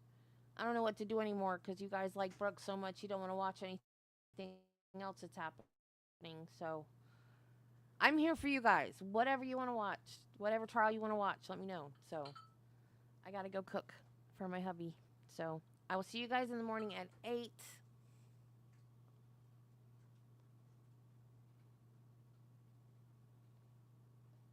So if you missed any of that, go back and watch. I mean, it was kind of interesting. It was long. Marty. It was long, but it was kind of interesting because you had the issue with the no remorse and could that add to her sentence, and you know the people that have already been sentenced got less time and blah blah blah. So it was kind of interesting. It was long, but it had some interesting moments, and then it had other moments that was like, oh, just shut up already. Yeah, she always complains that I'm late. So, okay. She texts me or DMs me, and she's so nice. And then as soon as she gets in chat, she's mean to me. I'm just telling y'all, because she's really nice. She really does like me. She's really nice in private. But then when she's in chat, she's really mean to me. But she's really nice. Just so you guys know. Okay. Be nice to people. Love your family. And Jesus loves you. And so do I. Bye, guys. I'll see you in the morning. I love y'all.